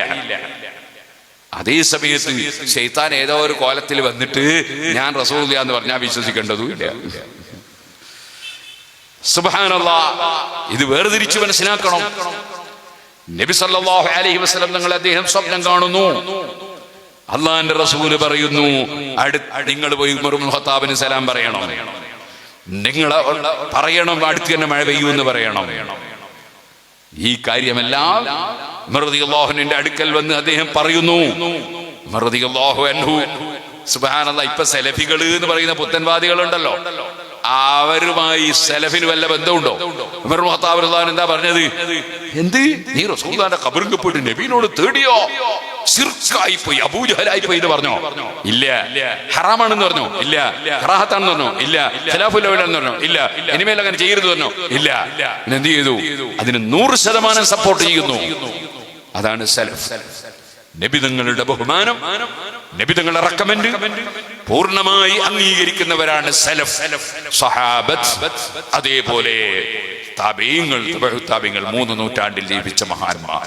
ഞാൻ ഈ ഒരു വിഷയം പറയാൻ കാരണം ഇതാണല്ലോ മുഖ്യധാര മുസ്ലിമീങ്ങളെ, സർവ്വ മുസ്ലിമീങ്ങളെയും ശിർക്ക് ചെയ്ത മുശ്രിക്കീങ്ങളാണെന്ന് പറഞ്ഞ് ചിത്രീകരിച്ച് മുസ്ലിം സമുദായത്തിൽ രൂക്ഷമായ ഭിന്നതയുണ്ടാക്കാൻ ഇവിടുത്തെ പുത്തൻവാദികളെ, സലഫികൾ എന്ന് പറയുന്നവരെ പ്രേരിപ്പിച്ച ഒരു കാര്യം ഇതാണല്ലോ. മറ്റൊന്ന് പറയട്ടെ, മഹാനായ സയ്യിദുനാ അലി ഇബ്നു അബീ ത്വാലിബ് സലഫാണെന്ന് തർക്കമില്ലല്ലോ. അലി ഇബ്നു അബീ ത്വാലിബ് തങ്ങൾ പറഞ്ഞതില്ലേ നേരത്തെ ഞാൻ ഉദ്ധരിച്ചത്, അർശിനെ അള്ളാഹു പടച്ചത് എന്തിനാണ്? അള്ളാഹിന്റെ ഖുദ്റത്ത് വെളിവാക്കാനാണ്.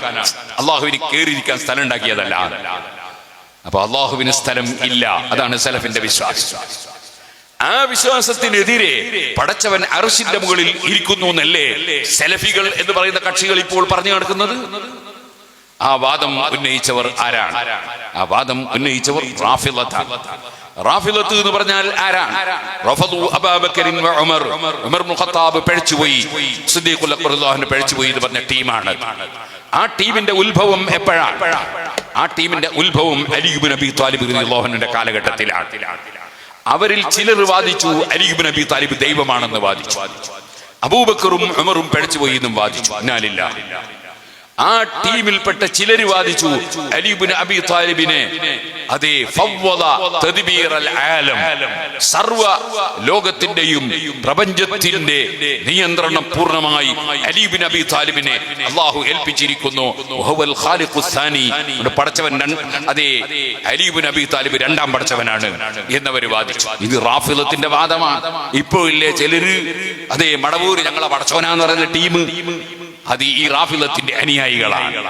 ഓ സുഹൃത്തുക്കളെ, യഥാർത്ഥത്തിൽ സർവ്വ വിഷയങ്ങളെയും നിയന്ത്രിക്കുന്നവൻ, ലാ തദ്ബീറ ലിമൻ ലാ ഖൽഖ ലഹു, സൃഷ്ടിച്ച പടച്ചവനല്ലാതെ തദ്ബീറില്ല എന്ന് ഇമാം റംലി റളിയല്ലാഹു അൻഹു അതേ രേഖപ്പെടുത്തിയതായി കാണാം. ഇബ്നു റസ്ലാൻ റളിയല്ലാഹു അൻഹുവിന്റെ സബദിന്റെ ശറഹിൽ രേഖപ്പെടുത്തിയത് കാണാം. അപ്പൊ പിന്നെ നമ്മൾ വരുമ്പോ നമ്മുടെ ഡ്രൈവർ അല്ലേ വണ്ടി നിയന്ത്രിച്ചത്? സ്റ്റേജ് നിയന്ത്രിക്കുന്നത് അധ്യക്ഷനല്ലേ? അതേപോലെ തന്നെ പ്ലെയിന് നിയന്ത്രിക്കുന്നത് പൈലറ്റ് അല്ലേ? ചിലര് പറയും അമേരിക്കയാണ് ലോകോട്ടാകെ നിയന്ത്രിക്കുന്നത്. അങ്ങനൊക്കെ പറഞ്ഞാൽ ആ പറയുന്നതിന്റെ അർത്ഥം അള്ളാഹുവിന്റെ നിയന്ത്രണം അവരെ ഏൽപ്പിച്ചു എന്നൊന്നല്ല. അതിന്റെ അർത്ഥം എന്താണ്? അവർ അതിൽ ചില വിഷയങ്ങളിൽ അവർ ഇടപെടുന്നു എന്നാണ്. ഏതെങ്കിലും ഒരു മൊയ്ലാര് എപ്പോഴെങ്കിലും അതാ സിഎം വലിയുള്ള നിയന്ത്രിക്കുന്നു എന്നോ അല്ലെ മൊഹീദ്ദീൻ ഷെയ്ഖ് നിയന്ത്രിക്കുന്നു എന്നോ അല്ലെങ്കിൽ റസൂലുള്ള നിയന്ത്രിക്കുന്നു എന്നൊക്കെ പറഞ്ഞാൽ അതിന്റെ അർത്ഥം പല വിഷയങ്ങളിലും അവർ ഇടപെടുന്നു എന്നാണ്. അല്ലാതെ അല്ലാഹു അല്ലാത്തവരെ നിയന്ത്രിക്കുന്നവരുണ്ട് എന്ന് ഒരു സുന്നിയും ഒരു മുസ്ലിമും വിശ്വസിക്കുന്നില്ല. ഇമാം ഗസാലി റളിയല്ലാഹു അൻഹു പറഞ്ഞില്ലേ, മുദബ്ബിറുൽ ഹാദിസാത്ത്, സർവ്വ സൃഷ്ടികളെയും നിയന്ത്രിക്കുന്നവൻ അല്ലാഹുവാണ്. എന്തുകൊണ്ട്? ഇനിജിത്തമായത്തിൽ ഇൻസു വൽ ജിന്നു വൽ മലായികത്തു വശയാത്തീനു, ഗസാലി ഇമാം റളിയല്ലാഹു അൻഹു ഖവായിദുൽ ഖായിദിൽ പറയാൻ എല്ലാ മനുഷ്യരും ഒരുമിച്ച് കൂടി, ഒരു നബിയും ബാക്കിയില്ല, ഒരു വലിയും ബാക്കിയില്ല. വൽ ജിന്നു, എല്ലാ ജിന്നുകളും ഒരുമിച്ച് കൂടി. വൽ മലായികത്തു, ജിബ്രീൽ അലൈഹിസ്സലാം അടക്കം എല്ലാ മലക്കുകളും ഒരുമിച്ച് കൂടി. വശയാത്തീനു, എല്ലാ ശൈത്താന്മാരും ഇബ്ലീസ് അടക്കം ഒരുമിച്ച് കൂടി. എന്തിന്? ഈ പ്രപഞ്ചത്തിൽ ഒരു അണുവിനെ ചലിപ്പിക്കാൻ,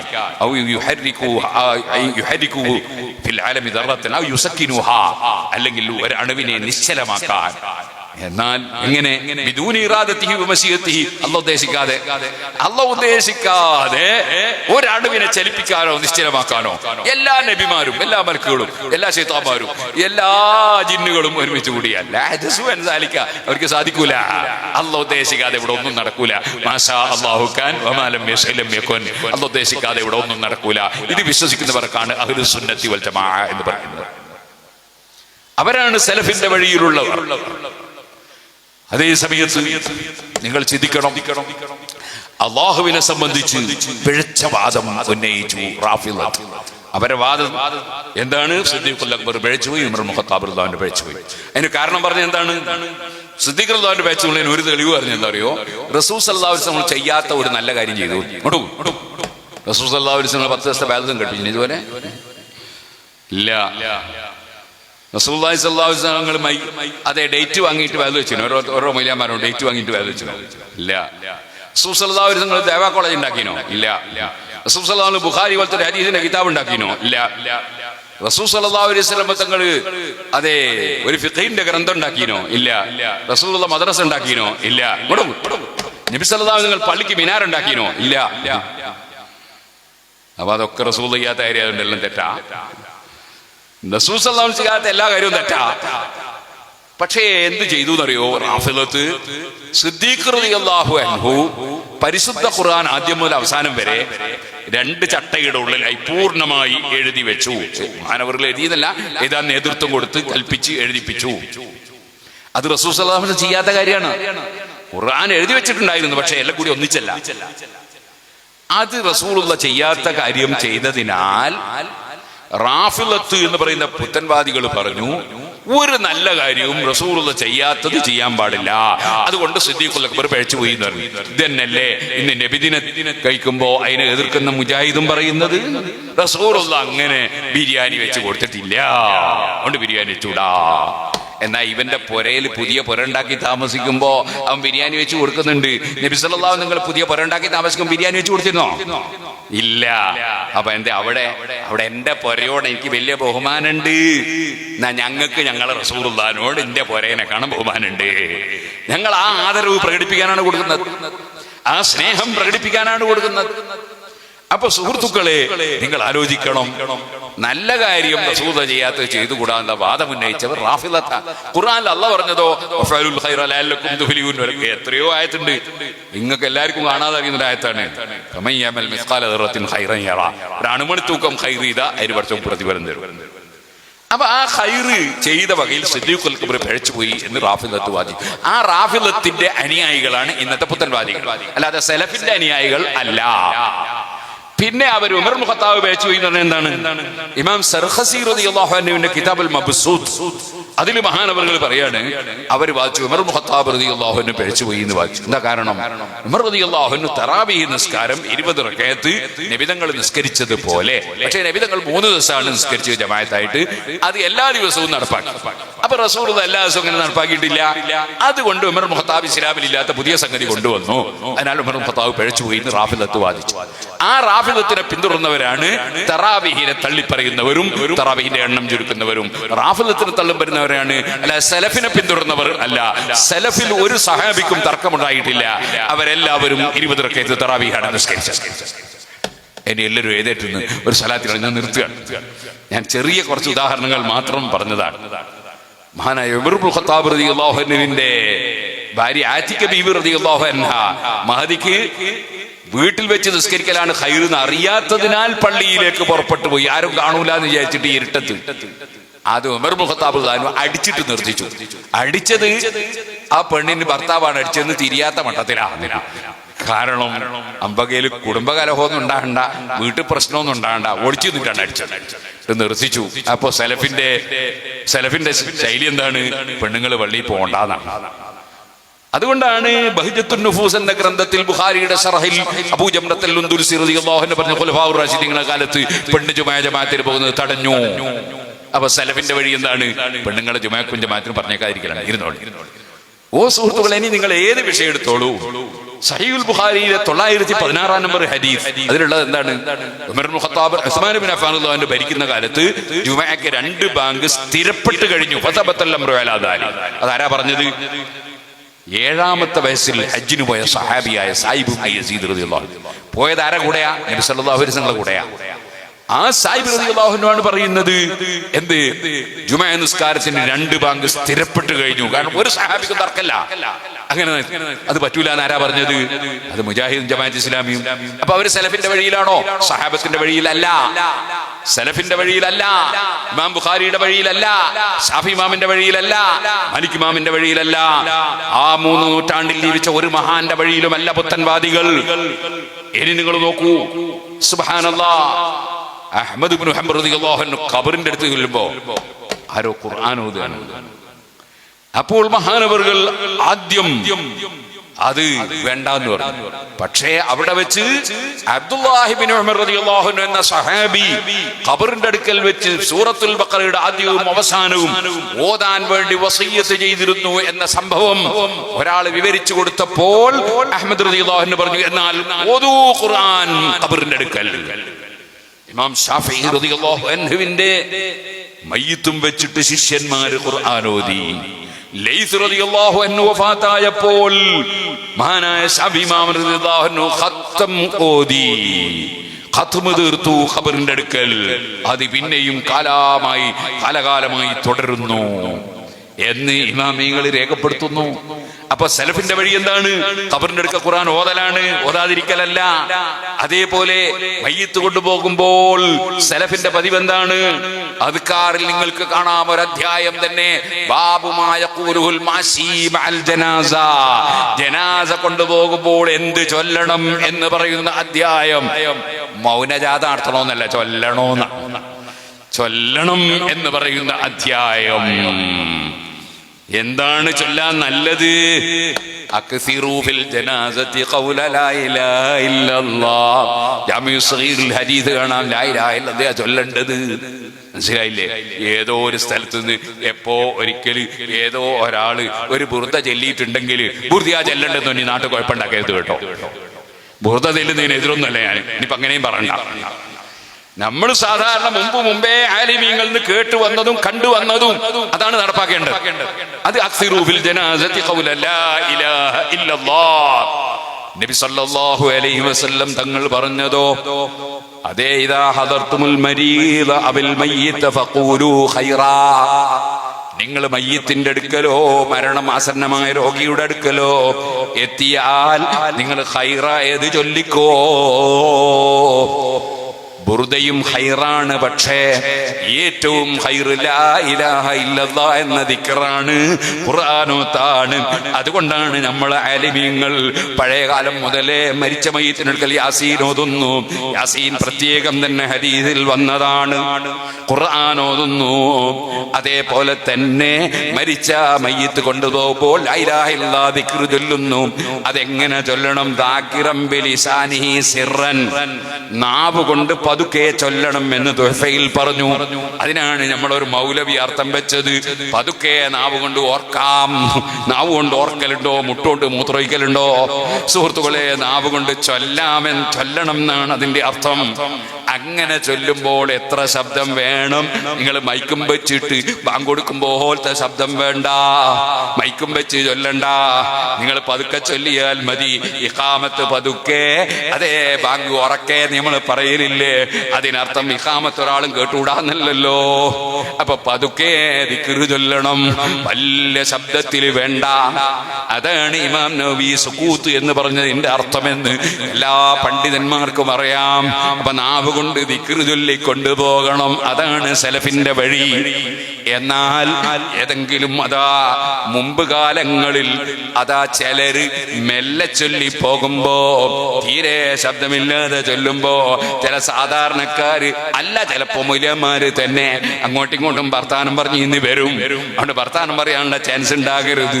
അതുകൊണ്ട് കുറച്ച് ഉറക്കെ തന്നെ ചൊല്ലാം എന്ന നിലക്ക് പണ്ഡിതന്മാര് ചൊല്ലി വന്നതിനാൽ അത് ഉറക്കെ തന്നെ ചൊല്ലണമെന്ന് ബുജൈരിമി പോലുള്ള കിതാബിൽ കാണാം. അല്ലെങ്കിൽ അത് മയ്യിത്തിനെ നിസ്സാരപ്പെടുത്തലാകുമെന്ന് വരെ ഇമാമികൾ രേഖപ്പെടുത്തിയത് കാണാം. ആകയാൽ മയ്യിത്ത് കൊണ്ടുപോകുമ്പോൾ ദിക്ർ ചൊല്ലിക്കൊണ്ടുപോകലാണ് സലഫിന്റെ വഴി. അല്ലാതെ മൗനജാത നടത്തലല്ല, മാതൃഭൂമി വായിക്കലല്ല. ഖുർആനും ദിക്റുമാണ് വേണ്ടത്. അതിനാൽ മരിച്ച മയ്യിത്തിനടുക്കൽ ഖുർആൻ ഓതണം, ദിക്ർ ചൊല്ലണം. അല്ലാതെ അവിടെ ഇരുന്ന് സംസാരിക്കാൻ പാടില്ല. അതാണ് സലഫിന്റെ വഴി. അതാണ് പിൻഗാമികൾ പിന്തുടർന്നത്.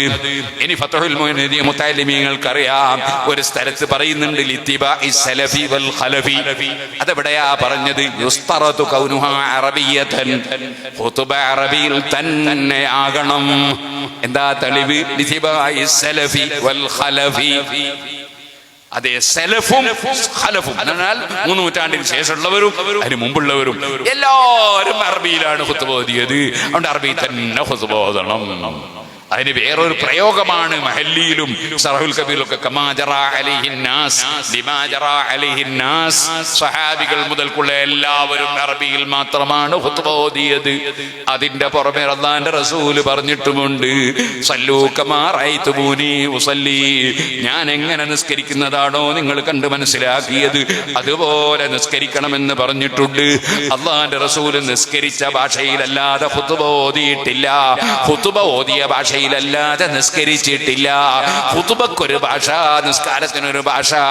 അത് റസൂൽ സല്ലല്ലാഹു അലൈഹി വസല്ലം ജീവിതത്തിലില്ല. അതേ സലഫിന്റെ സഹാബത്തിന്റെ ജീവിതത്തിലില്ല. ഒരു ഇമാമിന്റെ ജീവിതത്തിലുമില്ല. 1300ഓളം കൊല്ലം ലോകത്ത് ഒരു പണ്ഡിതനും അറബിയിലല്ലാതെ ഖുതുബ നിർവഹിച്ചിട്ടില്ല. ഇതാ ഉണ്ടായിരുന്നു. ഞാൻ മർക്കസിൽ പഠിക്കുന്ന കാലത്ത് ഈ പേട്ടയിൽ വെച്ച് പ്രസംഗിക്കുമ്പോ അവിടെ പള്ളിയിൽ ഖുതുബയിൽ മലയാളം പറയുന്ന ഒരു ഏർപ്പാടൊന്നുണ്ടായിരുന്നു. അന്ന് പ്രസംഗത്തിൽ ഞാൻ അതിനെതിരെ പ്രസംഗിച്ചപ്പോൾ ചിലര് തെറ്റിദ്ധരിച്ചവരുണ്ടായിരുന്നു. അല്ലാഹു അവർക്ക് പുറത്തു കൊടുക്കട്ടെ. ഞാൻ പോകാൻ വിടൂല എന്നൊക്കെ പറഞ്ഞവരുണ്ടായിരുന്നു. അല്ലാഹു അവർക്കൊക്കെ പുറത്തു കൊടുക്കട്ടെ. ആ പള്ളിയിൽ ഇപ്പോൾ അറബിയിൽ തന്നെ ഖുതുബ ഓതുന്നു എന്നാണ് ഞാൻ മനസ്സിലാക്കുന്നത്. അങ്ങനെ മുൻഗാമികളെ പതിവിലേക്ക്, സലഫിന്റെ മാർഗത്തിലേക്ക് അതിനെ തിരിച്ചു കൊണ്ടുവന്ന എല്ലാ കമ്മിറ്റി അംഗങ്ങൾക്കും ഞാൻ അഭിനന്ദനം പറയുന്നു. അല്ലാഹു അവർക്ക് ഖൈർ ചെയ്യട്ടെ. കേരളത്തിൽ സർവ്വ പള്ളികളിലും മാലിക് ബിൻ ദിനാർ റളിയല്ലാഹുവിന്റെ കാലം മുതൽ അറബിയിൽ ഖുതുബ ഓതി. എന്നാൽ കൊടുങ്ങല്ലൂർ പള്ളിയിൽ, ആദ്യത്തെ പള്ളിയാണ്, അവിടെയും അറബിയിൽ തന്നെ നൂറ്റാണ്ടുകൾ ഖുതുബ ഓതി. പള്ളി കമ്മിറ്റിയിൽ ജമാഅത്തെ ഇസ്ലാമിക്കാർ കയറി കൂടിയപ്പോ നമുക്ക് ജനങ്ങൾക്ക് തിരിയണ്ടേ, ഒരു പുതിയ ഭാഷയുണ്ട്, ജനങ്ങൾക്ക് തിരിയണ്ടേ. ഒരാഴ്ചയായി തിരിയാത്ത, പിന്നെയും വെള്ളിയാഴ്ച ഒരു 10 മിനിറ്റ് കൂടി കഴിഞ്ഞിട്ട് തിരിഞ്ഞാ പോരെ. കഴിഞ്ഞ ആഴ്ച നമുക്ക് ഇതുവരെ തിരിഞ്ഞില്ലല്ലോ. ഒരു 10 മിനിറ്റ് കൂടി കാത്തൂടെ, എന്നിട്ട് തിരിഞ്ഞാ പോരെ. അല്ല, ഇപ്പൊ തിരിയണോന്ന് ഭയങ്കര വാശിയാണ്. എന്തിന്? ഖുതുബ ബാത്തിലാക്കാൻ. എന്നിട്ട് അവിടെ ഖുതുബ മലയാളത്തിൽ തുടങ്ങി. ഞാൻ SSF കാരനായിരുന്ന കാലത്ത് അവിടുത്തെ SSF-കാര് എന്നെ പ്രസംഗിക്കാൻ ക്ഷണിച്ചു. ഞാൻ അവിടെ പോയി ഖുതുബയെ സംബന്ധിച്ച് വിശദമായി സംസാരിച്ചു. അൽഹംദുലില്ലാഹ്, ഉടനെ തന്നെ ജനറൽ ബോഡി വീണ്ടും ചേർന്നു. ജനറൽ ബോഡിയിൽ കമ്മിറ്റി മാറി, തീരുമാനമെടുത്തു അറബിയിൽ മാത്രം ഖുതുബ തീരുമാനിച്ചു. ഇപ്പോൾ അവിടെ വീണ്ടും ഖുതുബ അറബിയിൽ തന്നെ ഓതിക്കൊണ്ടിരിക്കുന്നു. അപ്പോ വയല് പറഞ്ഞാൽ പലുണ്ട് എന്നാ പറഞ്ഞു. എന്തിനെ ബാബുസാദി ബാസ് കാലത്ത് ഇങ്ങനെ ഒരു വയലും വെച്ച് കൂടുന്നെന്ന് വിചാരിക്കണ്ട. വയല് പറഞ്ഞാൽ ഈമാനുള്ളവർക്ക് ഫലം ചെയ്യും. അത് ഖുർആൻ പറഞ്ഞതാ, ഈമാനുള്ളവർക്ക് ഫലം ചെയ്യും. ഞാൻ തലശ്ശേരിക്കടുത്ത് പുന്നോല് എന്ന് പറഞ്ഞ സ്ഥലത്ത് ഒരു വയല് പറഞ്ഞു. SSF-കാരനാണ്, പള്ളി ദർസിൽ പുല്ലൂക്കര പഠിക്കുന്ന കാലത്താണ്. ആ വയലിൽ ഞാൻ പറഞ്ഞു, അവിടെ ഖുതുബ മലയാളം ഉണ്ടായിരുന്നു അവിടുത്തെ പള്ളിയിൽ. ഞാൻ അതിന്റെ തെളിവുകളൊക്കെ ഇങ്ങനെ പറഞ്ഞ് വിശദീകരിച്ച് പ്രസംഗിച്ചു. അപ്പൊ ഇസ്മായിൽ ഹാജി എന്നൊരു ഒരാളുണ്ട്, അവിടുത്തെ മുസ്ലിം ലീഗിന്റെ പ്രസിഡന്റാണ്. അദ്ദേഹം എഴുന്നേറ്റുന്നു. വേറൊരു ഉമ്മർ ഹാജി ഉണ്ട്. ഒരാള് എഴുന്നേറ്റുണ്ട്, പുന്നോൾ പള്ളിയിലെ ഖുത്ബ പരിഭാഷ നിർത്തുക എന്ന് പറഞ്ഞു. വയത് കഴിഞ്ഞ ഉടനെ അപ്പൊ മറ്റേ ആള് അല്ലാഹു അക്ബർ. അപ്പൊ എല്ലാവരും അല്ലാഹു അക്ബർ. പിന്നെ ഇതുവരെ അറബിയിലല്ലാതെ അവിടെ ഖുത്ബ ഓതിയിട്ടില്ല പുന്നോൽ പള്ളി. അപ്പൊ പറഞ്ഞു കൊടുത്താൽ ആളുകൾക്ക് മനസ്സിലാവുകയും ചെയ്യും.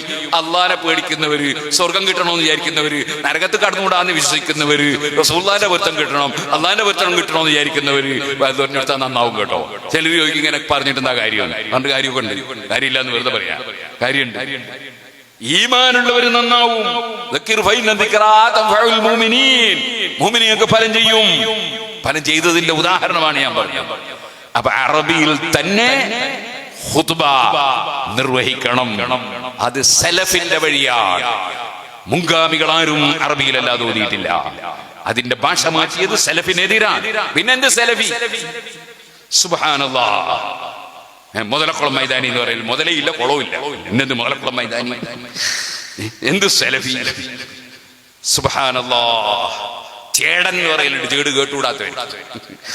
അതുപോലെയല്ലേ ഈ സലഫി എന്ന് പറഞ്ഞത്? സലഫുമായിട്ട് എന്താ ബന്ധം? സഹാബത്തിന്റെ വിശ്വാസമില്ല, സഹാബത്തിന്റെ ആചാരമില്ല, സഹാബത്തിന്റെ കർമ്മല്ല. അതേപോലെ ഇമാമിങ്ങളെ വഴിയിലില്ല, 3 നൂറ്റാണ്ടിൽ ജീവിച്ച മഹാന്മാരെ വഴിയിലൊന്നും ഇല്ല. അവരാണിപ്പോ സലഫി എന്ന് പറഞ്ഞ് നടക്കുന്നത്. അല്ലാഹു തആല നന്നാക്കട്ടെ. നമ്മളവരെ ചീത്ത പറയുന്നില്ല, തെറി പറയുന്നില്ല. അതിൽ പെട്ടുപോയവർ കാര്യം മനസ്സിലാക്കാൻ വേണ്ടി പറയുകയാണ്. അല്ലാഹു തആല തരുന്നതാണ് ഹിദായത്തിന്റെ വെളിച്ചം. ആ വെളിച്ചം നമ്മൾ കാത്തു സൂക്ഷിക്കണം. ആ മഹാന്മാരെ വഴിയിൽ തന്നെ നമ്മൾ ജീവിക്കണം. അതാണ് നമ്മുടെ മുൻഗാമികളായ ആലിമീങ്ങളും സാലിഹീങ്ങളും ഇവിടെ കാണിച്ചു തന്നത്. അതിന് പകരം പുതിയ ആശയങ്ങൾ കൊണ്ടുവന്ന് മുസ്ലിമീങ്ങളെ ഭിന്നിപ്പിച്ചിട്ട് എന്തെല്ലാമായി. ഇപ്പോ ഞാൻ ഇതിന്റെ അടുത്ത് വാഴക്കാട് പ്രസംഗിക്കുമ്പോ എല്ലാ മുജാഹിദും യോജിപ്പാണ്, പടച്ചവന് കയ്യും കാലും ഉണ്ട് എന്നുള്ളത്. എല്ലാ മുജാഹിദും യോജിപ്പാണ്, പടച്ചവൻ കസേരമെ കുത്തിരിക്കുന്നു എന്നുള്ളത്. ഇപ്പൊ ഉമർ സുല്ലമിയും കൂട്ടരും പറയുന്നത് അന്ന് പേരോട് പറഞ്ഞതാണ് ശരി. അവരിന്ന് രണ്ടായില്ലേ? എന്തേ അന്നെന്തേ അത് പറയാതിരുന്നത്? ചെറിയ കുട്ടികൾക്ക് അതറിയില്ല. അന്നെന്തേ അധികം പറയാതിരുന്നത്? എല്ലാ സലഫി എന്ന് പറഞ്ഞ സാധനങ്ങളും എല്ലാവരും പറഞ്ഞില്ലേ അന്ന് പടച്ചവന് കയ്യും കാലും ഉണ്ട്. ഇന്നാലില്ല എന്തെല്ലാം റാഫിളത്തിന്റെ വാദമാണ്. പഠിച്ചവന് കയ്യും കാലും ഉണ്ടെന്ന വാദം ഇമാം ഗസാലി റളിയല്ലാഹു അൻഹു ഇൽജാമിൽ പറഞ്ഞു. ഞാൻ അന്ന് ഉദ്ധരിച്ചിട്ടുണ്ട്. ആരെങ്കിലും വിശ്വസിച്ചാൽ ഇന്നല്ലാഹ തആല ജിസ്മുൻ മുറക്കബുൻ മിൻ അളാ, കുറെ അവയവങ്ങൾ കൂടിച്ചേർന്ന ഒരു ജഡമാണ് പടച്ചവൻ അല്ലാഹ് എന്ന് വല്ലവനും വിശ്വസിച്ചാൽ, അതിങ്ങനെ വിശദീകരിച്ചിട്ട് ബഹുമാനപ്പെട്ടവർ പറയാണ് ഫഹുവ ആബിദു സനമിൻ, അവൻ വിഗ്രഹാരാധകനാണ്. മനസ്സിൽ സൂക്ഷിച്ച വിഗ്രഹത്തെയാണ് അവൻ ആരാധിക്കുന്നത്, കോലത്തെയാണ് ആരാധിക്കുന്നത്. എന്നിട്ട് മഹാനവർകൾ പറഞ്ഞ് അവസാനം പറയാണ്, അങ്ങനെ വിശ്വസിച്ചിട്ട് ഒരു മനുഷ്യൻ പ്രവർത്തിച്ചാൽ പടച്ചവന് ജഡമുണ്ടെന്നും അവയവങ്ങളുണ്ടെന്നും വിശ്വസിച്ചാൽ എല്ലാ സഹാബത്തിന്റെ അഭിപ്രായത്തിലും ഇമാമിങ്ങളുടെ അഭിപ്രായത്തിലും സലഫിന്റെയും പിൻഗാമികളുടെയും മുൻഗാമികളുടെയും അഭിപ്രായത്തിൽ അവൻ ഇസ്ലാമെന്ന് പുറത്താണ്. ഇമാം ഗസാലി റളിയല്ലാഹു അൻഹു ഇൽജാമുൽ അവാം എന്ന കിതാബിൽ പറയാണ്. അപ്പൊ സലഫിന്റെ വഴി പടച്ചവന് അവയവങ്ങളുണ്ടെന്ന് വിശ്വസിക്കലല്ല, പിന്നെയോ അല്ലാഹു തആല ഏകനാണെന്ന് വിശ്വസിക്കലാണ്. അതേ ഖിയാമുഹു ബിൻ നഫ്സി വഹ്ദാനിയ മുനസ്സഹുൻ ഔസാഫുഹു സാനിയ. അല്ലാഹുവിന്റെ 20 പ്രത്യേകതകൾ വാജിബായ സിഫത്ത് നമ്മൾ പഠിച്ചിട്ടുണ്ട്. അതിൽപ്പെട്ടതാണ് ഖിയാമുൻ ബിൻ നഫ്സ്. അവൻ ആരിലേക്കും ആശ്രയമില്ലാത്തവനാണ്. എല്ലാവരും എല്ലാം അവനിലേക്ക് ആശ്രയിക്കുകയാണ്. എനിക്ക് നിൽക്കാൻ സ്ഥലം വേണം, ആ സ്ഥലം അല്ലാഹ് പടച്ചതാണ്, ഞാൻ അല്ലാഹുവിലേക്ക് ആശ്രയിക്കുകയാണ്. എനിക്ക് നിലനിൽക്കണമെങ്കിൽ വായു വേണം, വെള്ളം വേണം, ഭക്ഷണം വേണം. എനിക്ക് പിടിക്കണമെങ്കിൽ കൈ വേണം, കാണണമെങ്കിൽ കണ്ണ് വേണം, കേൾക്കണമെങ്കിൽ കാത് വേണം. ഞാൻ തന്നെ പലതിനെയും ആശ്രയിക്കുന്നു, എന്നാൽ അതെല്ലാം അല്ലാഹനെ ആശ്രയിക്കുന്നു. അല്ലാഹു തആല കഴിവ് തരാതെ കേൾക്കൂല, അല്ലാഹ് കഴിവ് തരാതെ കാണൂല. അങ്ങനെ അല്ലാഹുവിലേക്ക് ആശ്രയിക്കുന്നു. അല്ലയോ ഖുൽ ഹുവല്ലാഹു അഹദ് അല്ലാഹുസ് സമദ്, അല്ലാഹു ഒന്നിലേക്കും ആശ്രയിക്കുന്നില്ല, അല്ലാഹുവിലേക്കെല്ലാം ആശ്രയിക്കുന്നവനാണ് അല്ലാഹ്. അല്ലാഹു അഹദ് എന്നല്ലേ പറഞ്ഞത്, അല്ലാഹ് ഏകനാണ്. അതാണ് ഖിയാമുഹു ബിൻ നഫ്സി വഹ്ദാനിയ. അല്ലാഹു തആല ഏകനാണ്. ഞാൻ ഏകനല്ല. മാംസവും മജ്ജയും രക്തവും എല്ലും പല്ലും തോലും കയ്യും കാലും കണ്ണും മൂക്കും തലയും ഉടലും എന്തൊക്കെ ചേർന്നുണ്ടായതാണ് ഞാൻ. അല്ലാഹു അങ്ങനെ ഒന്നും ചേർന്നുണ്ടായവനല്ല, അങ്ങനെ ഒരു മുറക്കബല്ല, പലതും ചേർന്നുള്ളവനല്ല അല്ലാഹ്.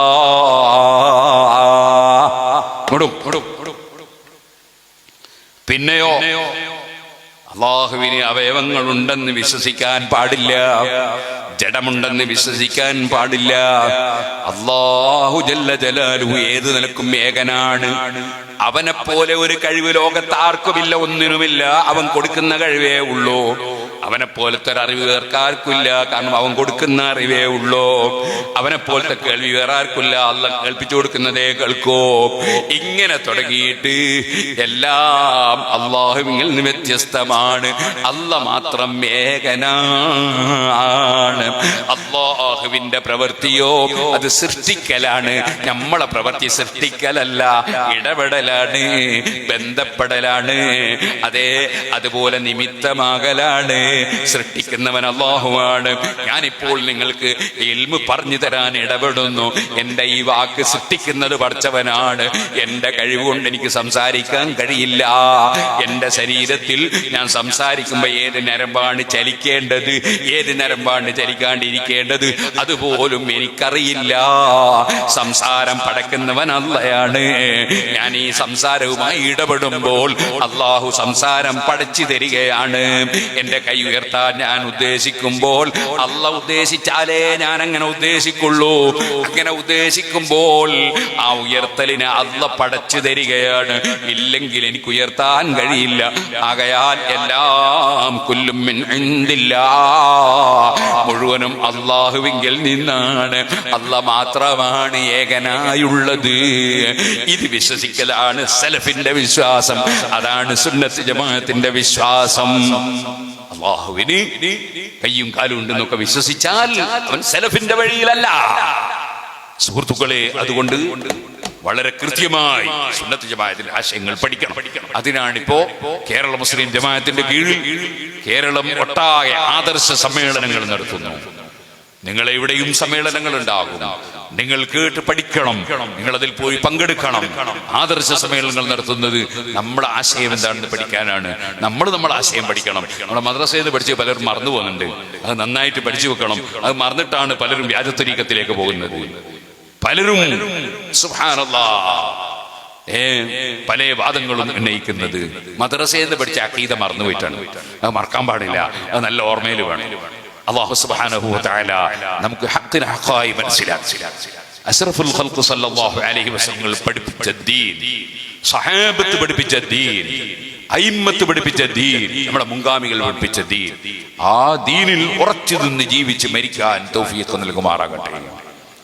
ഉമർ ഇബ്നുൽ ഖത്താബ് റളിയല്ലാഹു അൻഹു പിഴച്ചുപോയി എന്ന് പറയുന്നവരിലോ, സിദ്ദീഖ് റളിയല്ലാഹു അൻഹു പിഴച്ചുപോയി എന്ന് പറയുന്നവരിലോ, ഉസ്മാൻ റളിയല്ലാഹു അൻഹു പിഴച്ചുപോയി എന്ന് പറയുന്നവരിലോ, അലി റളിയല്ലാഹു അൻഹു പിഴച്ചുപോയി എന്ന് പറയുന്നവരിലോ നമ്മൾ പെടാൻ പാടില്ല. അലി ഇബ്നു അബീ ത്വാലിബ് റളിയല്ലാഹു അൻഹു അലി ഇബ്നു അബീ ത്വാലിബ് റളിയല്ലാഹു അൻഹു ദൈവമാണ് എന്ന് വിശ്വസിച്ചപ്പോ ആ വിശ്വസിക്കുന്നവരോട് പറഞ്ഞു, അങ്ങനെ നിങ്ങൾ വിശ്വസിക്കാൻ പാടില്ല, നിങ്ങൾ അത് മാറുന്നില്ലെങ്കിൽ ഞാൻ തീ പൊള്ളിക്കൂന്ന് പറഞ്ഞു അലി റളിയല്ലാഹു അൻഹു. അപ്പൊ അവർ നിങ്ങൾ തീ പൊള്ളിച്ചാലും ഇല്ലെങ്കിൽ നിങ്ങൾ ദൈവം തന്നെയാണ്. അപ്പൊ അലി റളിയല്ലാഹു അൻഹു തീ പൊള്ളിച്ചു അവരെ. അപ്പൊ അവരെന്ത് പറഞ്ഞു? തീ പൊള്ളും എന്താ പറഞ്ഞതറിയോ? നിങ്ങൾ ദൈവാന്ന് ഉറച്ചു. എന്താണ്? ഒരു ഹദീസിലുണ്ട്, അതെ, തീരെ പഠിച്ച പഠിച്ചവനാണ് തീ കൊണ്ട് ശിക്ഷിക്കുക. അപ്പൊ നിങ്ങൾ എന്നെ പഠിച്ചവന്ന് മനസ്സിലായി. പിഴച്ചു പോയാൽ അങ്ങനെയാണ്. പിന്നെ ഒന്നും മനസ്സിന്റെ ഉള്ളിൽ കയറൂല. ഈ എത്ര വയസ്സ് പറഞ്ഞാലും അള്ളാഹ് ഹിദായത്ത് കൊടുത്തില്ലെങ്കിൽ ഒരാളും നന്നാവൂല.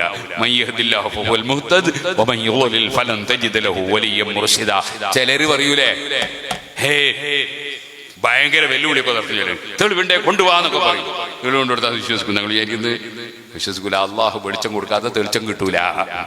അള്ളാഹ് വെളിച്ചം കൊടുക്കാതെ തെളിച്ചം കിട്ടൂല. അതുകൊണ്ടാണ് നമ്മളോട് എല്ലാ ദിവസവും 17 പ്രാവശ്യം ഖിബലക്ക് തിരിഞ്ഞിട്ട് ശുദ്ധിയോടെ ബുദ്ധിയോടെ നല്ല നിലക്ക് അള്ളാഹിനോട് ദുആ ചെയ്യാൻ പറഞ്ഞത്. ഇഹ്ദിനസ് സിറാത്തൽ മുസ്തഖീം, നേരെയുള്ള വഴിയിൽ ഞങ്ങളെ നീ എന്നും വഴി നടത്തണേ അല്ലാഹ്. ആ വഴി ഏതാണ്? സിറാത്തൽ ലദീന അൻഅംത അലൈഹിം, നീ അനുഗ്രഹിച്ച അമ്പിയാക്കളെ വഴി, സഹാബത്ത് സിദ്ദീഖീങ്ങളെ വഴി, സാലിഹീങ്ങളെ വഴി, ആ മഹാന്മാരുടെ വഴിയിൽ തന്നെ ഉറപ്പിച്ച് നിർത്തി ഞങ്ങളെ കൊണ്ടുപോകണം അല്ലാഹ്. ഗൈറിൽ മഗ്ദൂബി അലൈഹിം, നീ ദേഷ്യം വെച്ചവരുടെ, ജൂതന്മാരുടെയോ ക്രിസ്ത്യാനികളുടെയോ അല്ലെങ്കിൽ പുത്തൻവാദികളുടെയോ ഔലിയാക്കളെ നിന്ദിക്കുന്നവരുടെയോ അല്ലാഹുവിന്റെ റസൂല് സല്ലല്ലാഹു അലൈഹി വസല്ലം തെറ്റ് ചെയ്യുമെന്ന് റാഫിളത്ത് വാദിച്ചു. അതേ വാദം ഇപ്പൊ അതാ മുജാഹിദ് സലഫി എന്നും പറഞ്ഞിട്ട് അവരും വാദിക്കുകയല്ലേ. അതല്ലേ മുജാഹിദിന്റെ അൽമനാർ 2010 ജൂലൈയിലെ അൽമനാറിൽ നബിതങ്ങൾക്ക് പിഴവ് പറ്റി എന്നല്ലേ എഴുതി വെച്ചത്. മൂസാ നബി തെറ്റ് ചെയ്തു എന്നല്ലേ എഴുതി വെച്ചത്. നൂഹ് നബി കുറ്റം ചെയ്തു എന്നല്ലേ എഴുതി വെച്ചത്. ആദം നബി അള്ളാഹ് അനുസരണക്കേട് കാണിച്ചു എന്നല്ലേ എഴുതി വെച്ചത്.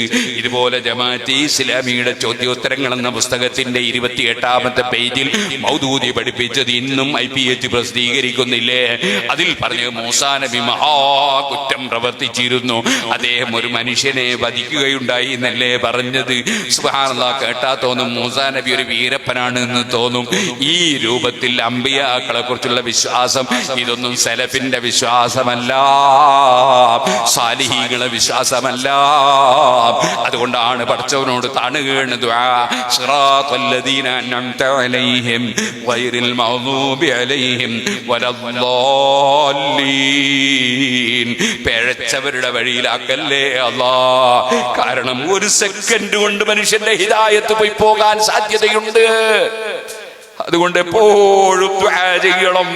നേരത്തെ സുന്നത്ത് ജമാഅത്തിന് വേണ്ടി ഒരുപാട് കിതാബ് എഴുതിയവർ ചിലപ്പോൾ പിഴച്ചു പോകുന്നു. സുന്നത്ത് ജമാഅത്ത് പഠിപ്പിച്ചവർ പിഴച്ചു പോകുന്നു.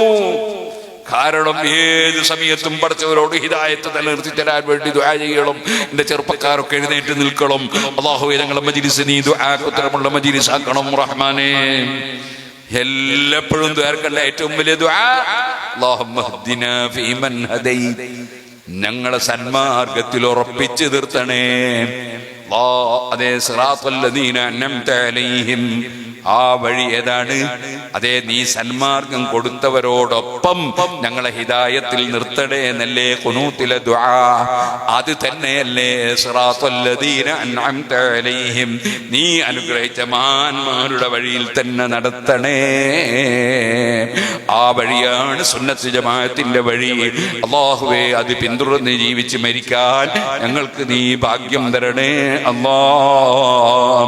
നിന്റെ ഖുർആനിൽ നീ ഞങ്ങളെ പഠിപ്പിച്ചു, വസാബിഖൂനൽ അവ്വലൂന മിനൽ മുഹാജിരീന വൽ അൻസാരി വല്ലദീന തബഉഹും ബിഇഹ്സാൻ റളിയല്ലാഹു അൻഹും വറദു അൻ.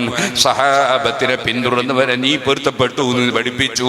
ആ കൂട്ടത്തിൽ ഞങ്ങളെയും ഞങ്ങളുടെ സന്താന പരമ്പരകൾ ഖിയാമത്ത് നാൾ വരെയും, ഞങ്ങളെ ശിഷ്യ പരമ്പരകൾ ഖിയാമത്ത് നാൾ വരെയും, ഞങ്ങളുടെ സുന്നത്ത് ജമാഅത്തിന്റെ പ്രവർത്തകരെ അവരെ സന്താന പരമ്പരകൾ ഖിയാമത്ത് നാൾ വരെയും നീ ആ വഴിയിൽ ഉറപ്പിച്ച് നിർത്തണേ അല്ലാഹ്.